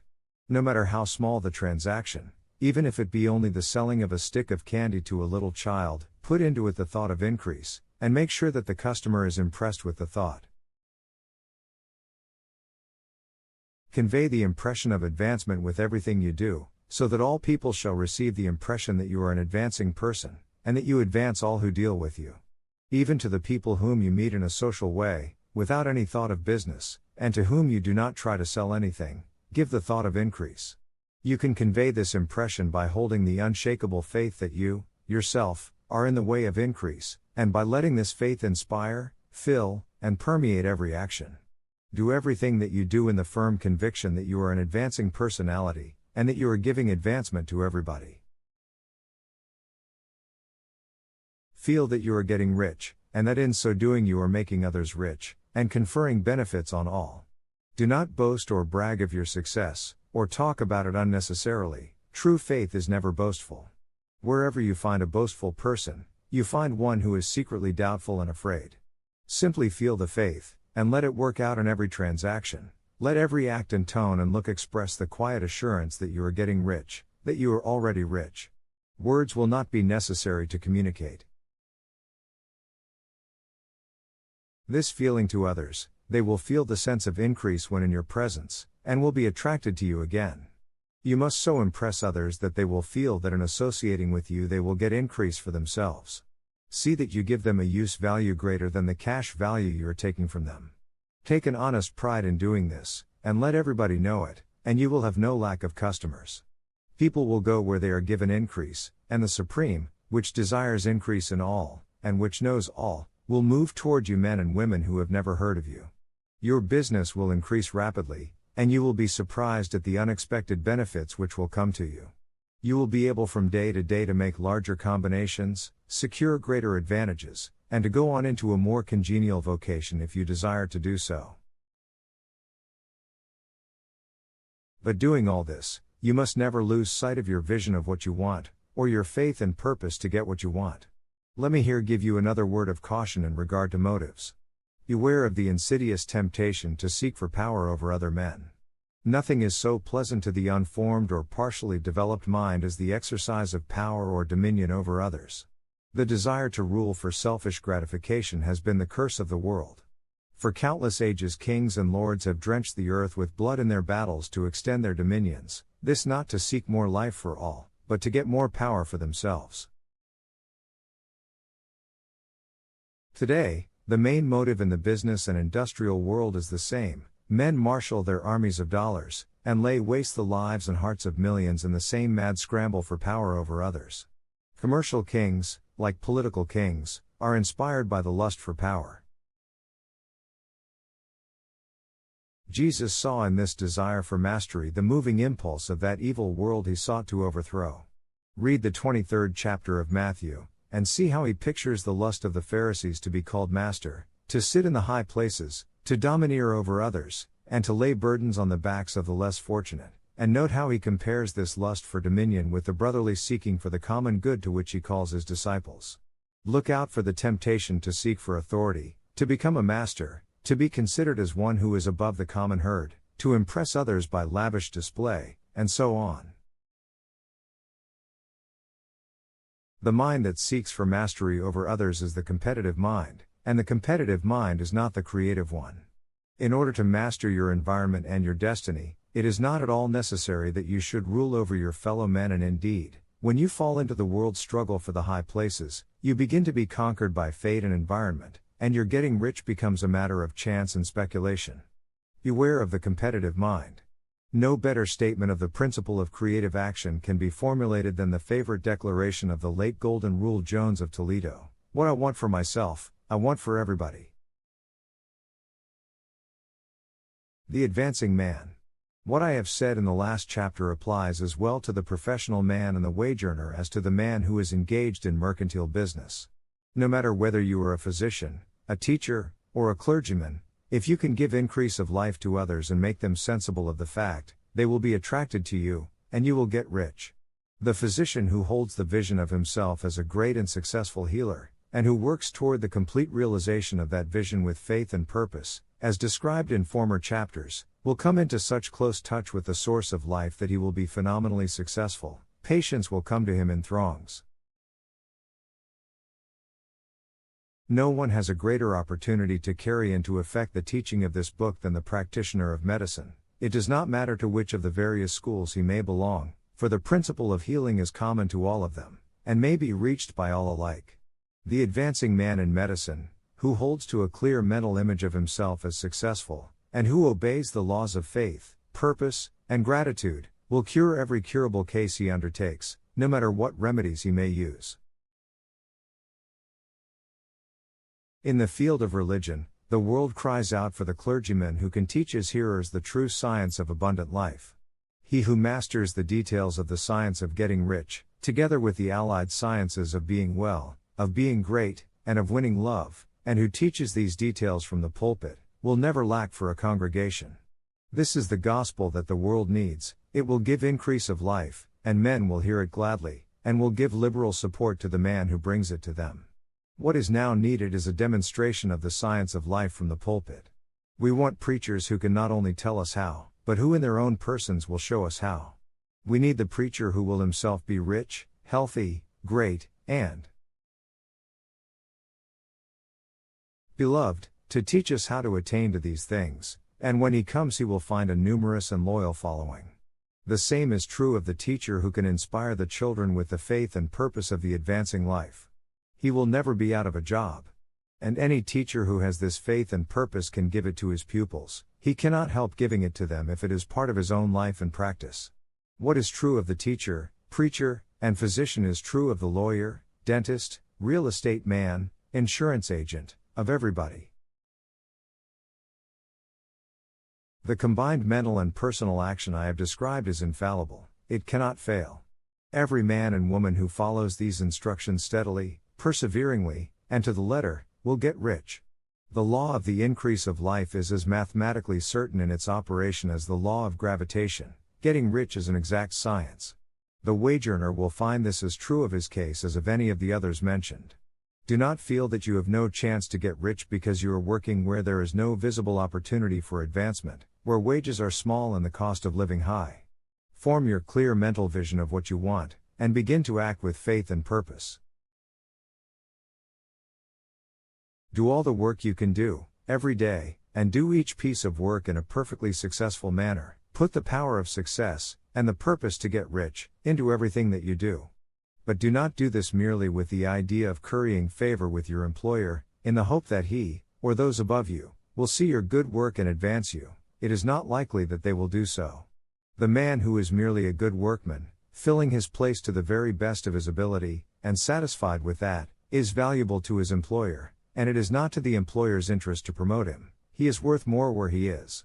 To secure advancement, something more is necessary than to be too large for your place. The person who is certain to advance is the one who is too big for his place, and who has a clear concept of what he wants to be, who knows that he can become what he wants to be, and who is determined to be what he wants to be. Do not try to more than fill your present place with a view to pleasing your employer. Do it with the idea of advancing yourself.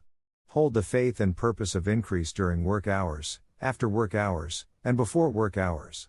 Hold it in such a way that every person who comes in contact with you, whether foreman, fellow workman, or social acquaintance, will feel the power of purpose radiating from you, so that every one will get the sense of advancement and increase from you. Men will be attracted to you, and if there is no possibility for advancement in your present job, you will very soon see an opportunity to take another job. There is a power which never fails to present opportunity to the advancing man who is moving in obedience to law. God cannot help helping you. If you act in a certain way, he must do so in order to help himself. There is nothing in your circumstances or in the industrial situation that can keep you down. If you cannot get rich working for the Steel Trust, you can get rich on a 10-acre farm. And if you begin to move in the certain way, you will certainly escape from the clutches of the Steel Trust and get onto the farm or wherever else you wish to be. If a few thousands of its employees would enter upon the certain way, the Steel Trust would soon be in a bad plight. It would have to give its working men more opportunity, or go out of business. Nobody has to work for a trust. The trust can keep men in so-called hopeless conditions only so long as there are men who are too ignorant to know of the science of getting rich, or too intellectually slothful to practice it. Begin this way of thinking and acting, and your faith and purpose will make you quick to see any opportunity to better your condition. Such opportunities will speedily come, for the Supreme, working in all, and working for you, will bring them before you. Do not wait for an opportunity to be all that you want to be. When an opportunity to be more than you are now is presented and you feel impelled toward it, take it. It will be the first step toward a greater opportunity. There is no such thing possible in this universe as a lack of opportunities for the man who is living the advancing life. It is inherent in the constitution of the cosmos that all things shall be for him and work together for his good, and he must certainly get rich if he acts and thinks in the certain way. So let wage-earning men and women study this book with great care, and enter with confidence upon the course of action it prescribes. It will not fail. Some cautions, and concluding observations. Many people will scoff at the idea that there is an exact science of getting rich, holding the impression that the supply of wealth is limited. They will insist that social and governmental institutions must be changed before even any considerable number of people can acquire a competence. But this is not true. It is true that existing governments keep the masses in poverty, but this is because the masses do not think and act in the certain way. If the masses begin to move forward as suggested in this book, neither governments nor industrial systems can check them. All systems must be modified to accommodate the forward movement. If the people have the advancing mind, have the faith that they can become rich, and move forward with the fixed purpose to become rich, nothing can possibly keep them in poverty. Individuals may enter upon the certain way at any time, and under any government, and make themselves rich, and when any considerable number of individuals do so under any government, they will cause the system to be so modified as to open the way for others.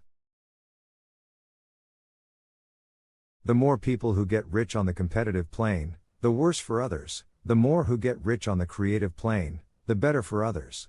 The economic salvation of the masses can only be accomplished by getting a large number of people to practice the scientific methods set down in this book, and become rich. These will show others the way, and inspire them with a desire for real life, with the faith that it can be attained, and with the purpose to attain it. For the present, however, it is enough to know that neither the government under which you live nor the capitalistic or competitive system of industry can keep you from getting rich. When you enter upon the creative plane of thought, you will rise above all these things and become a citizen of another kingdom. But remember that your thought must be held upon the creative plane. You are never for an instant to be betrayed into regarding the supply as limited, or into acting on the moral level of competition. Whenever you do fall into old ways of thought, correct yourself instantly, for when you are in the competitive mind, you have lost the cooperation of the mind of the whole.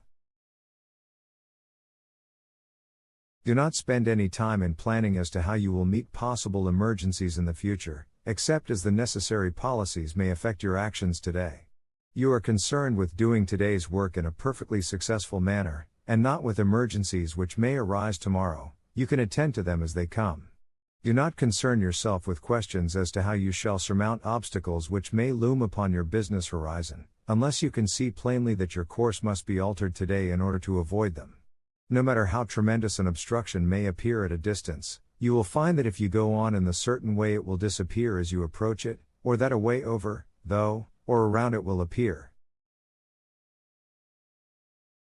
No possible combination of circumstances can defeat a man or woman who is proceeding to get rich along strictly scientific lines. No man or woman who obeys the law can fail to get rich, any more than one can multiply 2 by 2 and fail to get 4. Give no anxious thought to possible disasters, obstacles, panics, or unfavorable combinations of circumstances. It is time enough to meet such things when they present themselves before you in the immediate present, and you will find that every difficulty carries with it the wherewithal for its overcoming. Guard your speech. Never speak of yourself, your affairs, or of anything else in a discouraged or discouraging way. Never admit the possibility of failure, or speak in a way that infers failure as a possibility. Never speak of the times as being hard, or of business conditions as being doubtful. Times may be hard and business doubtful for those who are on the competitive plane, but they can never be so for you. You can create what you want, and you are above fear. When others are having hard times and poor business, you will find your greatest opportunities. Train yourself to think of and to look upon the world as a something which is becoming, which is growing, and to regard seeming evil as being only that which is undeveloped. Always speak in terms of advancement. To do otherwise is to deny your faith, and to deny your faith is to lose it. Never allow yourself to feel disappointed. You may expect to have a certain thing at a certain time, and not get it at that time, and this will appear to you like failure. But if you hold to your faith, you will find that the failure is only apparent. Go on in the certain way, and if you do not receive that thing, you will receive something so much better that you will see that the seeming failure was really a great success. A student of this science had set his mind on making a certain business combination which seemed to him at the time to be very desirable, and he worked for some weeks to bring it about. When the crucial time came, the thing failed in a perfectly inexplicable way. It was as if some unseen influence had been working secretly against him. He was not disappointed, on the contrary, he thanked God that his desire had been overruled, and went steadily on with a grateful mind. In a few weeks an opportunity so much better came his way that he would not have made the first deal on any account, and he saw that a mind which knew more than he knew had prevented him from losing the greater good by entangling himself with the lesser. That is the way every seeming failure will work out for you, if you keep your faith, hold to your purpose, have gratitude, and do, every day, all that can be done that day, doing each separate act in a successful manner. When you make a failure, it is because you have not asked for enough. Keep on, and a larger thing than you were seeking will certainly come to you. Remember this. You will not fail because you lack the necessary talent to do what you wish to do. If you go on as I have directed, you will develop all the talent that is necessary to the doing of your work. It is not within the scope of this book to deal with the science of cultivating talent, but it is as certain and simple as the process of getting rich. However, do not hesitate or waver for fear that when you come to any certain place you will fail for lack of ability. Keep right on, and when you come to that place, the ability will be furnished to you. The same source of ability which enabled the untaught Lincoln to do the greatest work in government ever accomplished by a single man is open to you. You may draw upon all the mind there is for wisdom to use in meeting the responsibilities which are laid upon you. Go on in full faith. Study this book. Make it your constant companion until you have mastered all the ideas contained in it. While you are getting firmly established in this faith, you will do well to give up most recreations and pleasure, and to stay away from places where ideas conflicting with these are advanced in lectures or sermons. Do not read pessimistic or conflicting literature, or get into arguments upon the matter. Do very little reading, outside of the writers mentioned in the preface. Spend most of your leisure time in contemplating your vision, and in cultivating gratitude, and in reading this book. It contains all you need to know of the science of getting rich, and you will find all the essentials summed up in the following chapter. Summary of the science of getting rich. There is a thinking stuff from which all things are made, and which, in its original state, permeates, penetrates, and fills the inner spaces of the universe. A thought in this substance produces the thing that is imaged by the thought. Man can form things in his thought, and by impressing his thought upon formless substance can cause the thing he thinks about to be created. In order to do this, man must pass from the competitive to the creative mind, otherwise he cannot be in harmony with the formless intelligence, which is always creative and never competitive in spirit. Man may come into full harmony with the formless substance by entertaining a lively and sincere gratitude for the blessings it bestows upon him. Gratitude unifies the mind of man with the intelligence of substance, so that man's thoughts are received by the formless. Man can remain upon the creative plane only by uniting himself with the formless intelligence through a deep and continuous feeling of gratitude. Man must form a clear and definite mental image of the things he wishes to have, to do, or to become, and he must hold this mental image in his thoughts, while being deeply grateful to the Supreme that all his desires are granted to him. The man who wishes to get rich must spend his leisure hours in contemplating his vision, and in earnest thanksgiving that the reality is being given to him. Too much stress cannot be laid on the importance of frequent contemplation of the mental image, coupled with unwavering faith and devout gratitude. This is the process by which the impression is given to the formless, and the creative forces set in motion. The creative energy works through the established channels of natural growth, and of the industrial and social order. All that is included in his mental image will surely be brought to the man who follows the instructions given above, and whose faith does not waver. What he wants will come to him through the ways of established trade and commerce. In order to receive his own when it shall come to him, man must be active, and this activity can only consist in more than filling his present place. He must keep in mind the purpose to get rich through the realization of his mental image. And he must do, every day, all that can be done that day, taking care to do each act in a successful manner. He must give to every man a use value in excess of the cash value he receives, so that each transaction makes for more life, and he must so hold the advancing thought that the impression of increase will be communicated to all with whom he comes in contact. The men and women who practice the foregoing instructions will certainly get rich, and the riches they receive will be in exact proportion to the definiteness of their vision, the fixity of their purpose, the steadiness of their faith, and the depth of their gratitude.